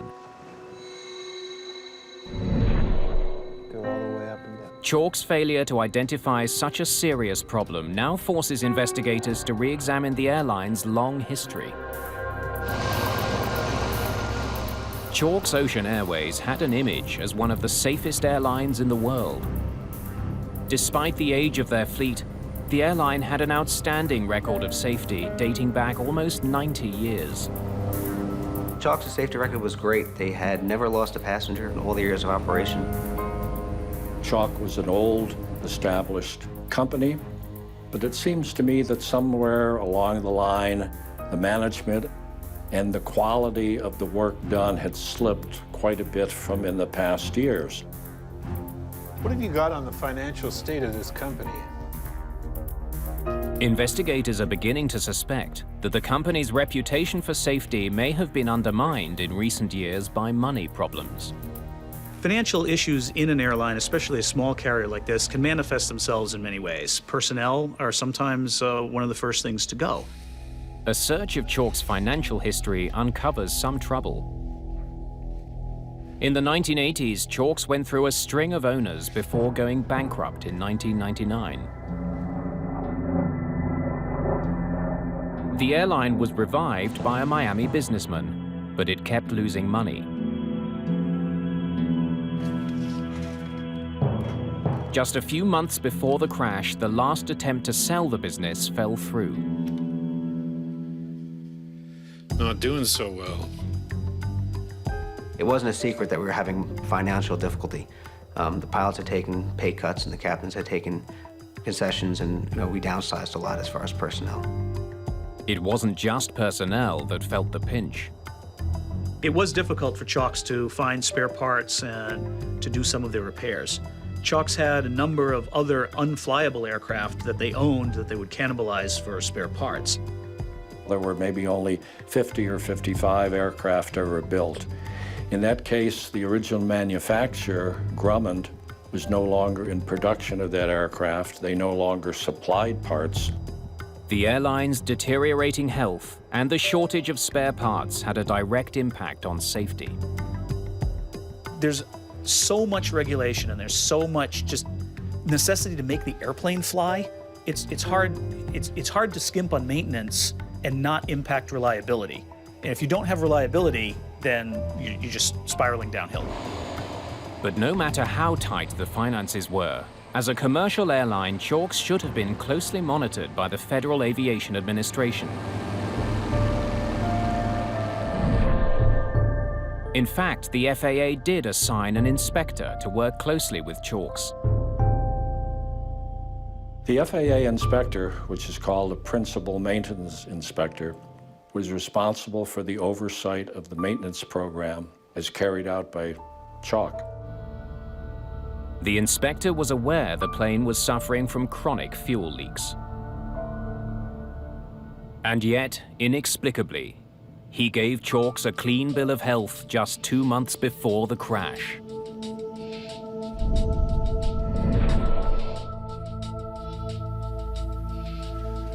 What was this guy doing? Investigators are at a loss to explain why the FAA inspector didn't pick up on warning signs the Chalk seaplane was giving off. The fact that Chalk was an old established carrier, maybe they just accepted, well, there's only 2 or 3 planes, it's a small operation, they only fly during the nice weathers, and they're good old boys over there, they know what they're doing. In effect, the FAA didn't step back and take a look at that forest for the trees and find out just what's going on in the maintenance program with these Chalks aircraft. The FAA may not have found fault with Chalks, but it turns out that several people very close to the airline did. But we did talk to this group of pilots who had left Chalks prior to the accident, and every single one of them did have some story about maintenance aspects on their aircraft, whether it had to do with fuel leaks or other maintenance aspects. They all had some level of concern about the way Chalks was taking care of these very old airplanes. In fact, the pilots were so concerned that in the year leading up to the crash, many of them met to discuss the problem of declining maintenance. The captains of the company decided that it would be best for us to get together as a group, discuss the issues that we had to try to get our concerns addressed. One major issue that had happened, we had an elevator cable that had snapped in flight, and the crew luckily was able to get the airplane down using power and different settings and shifting people. But in most scenarios, that would have been an accident in itself. In aviation, there's error chains that they talk about, and you have to just, if you keep compiling one link after another, it's only a matter of time before an accident will occur. And from my point of view, I thought that if they kept going down the same road that they were going down, something could happen. Eventually, Captain Weber decided he'd seen enough close calls. My turning point and why I decided to leave Chalks was I just had seen too many things in the recent months, too many mechanical issues that were major issues in my mind, and I had 3 engine failures myself that year, and I had a wife at home that was pregnant. I had lost, I guess, my confidence in the company's ability or the airplane, and I just had had enough.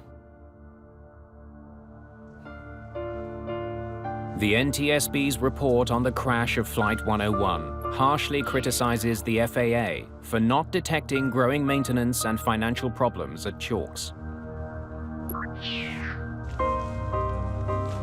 had the maintenance program or the FAA stepped back and said, these aircraft need more than just a one-time fix. They need something much deeper than this. The accident probably would not have happened. It also uncovers a loophole in the FAA's aging aircraft regulations, which require extra inspections for older planes. But those rules didn't apply to Mallards. The Grumman Mallard was manufactured in 1947. It only carried 17 passengers, and it was not a transport category airplane. Therefore, it was exempt from these supplemental inspections. What we have here is the FAA has made an aging airplane safety rule, and they've exempted the oldest airplanes in the fleet. The NTSB recommends that the FAA expand its oversight of aging planes. When we determine the probable cause of an aircraft, the point is to do this so that similar accidents won't happen again in the future. I think we've used this accident to point towards the industry and the FAA to make sure that they take a look at the overall picture of what's going on at an air carrier. Flight 101 spelled the end of Chalk's Ocean Airways.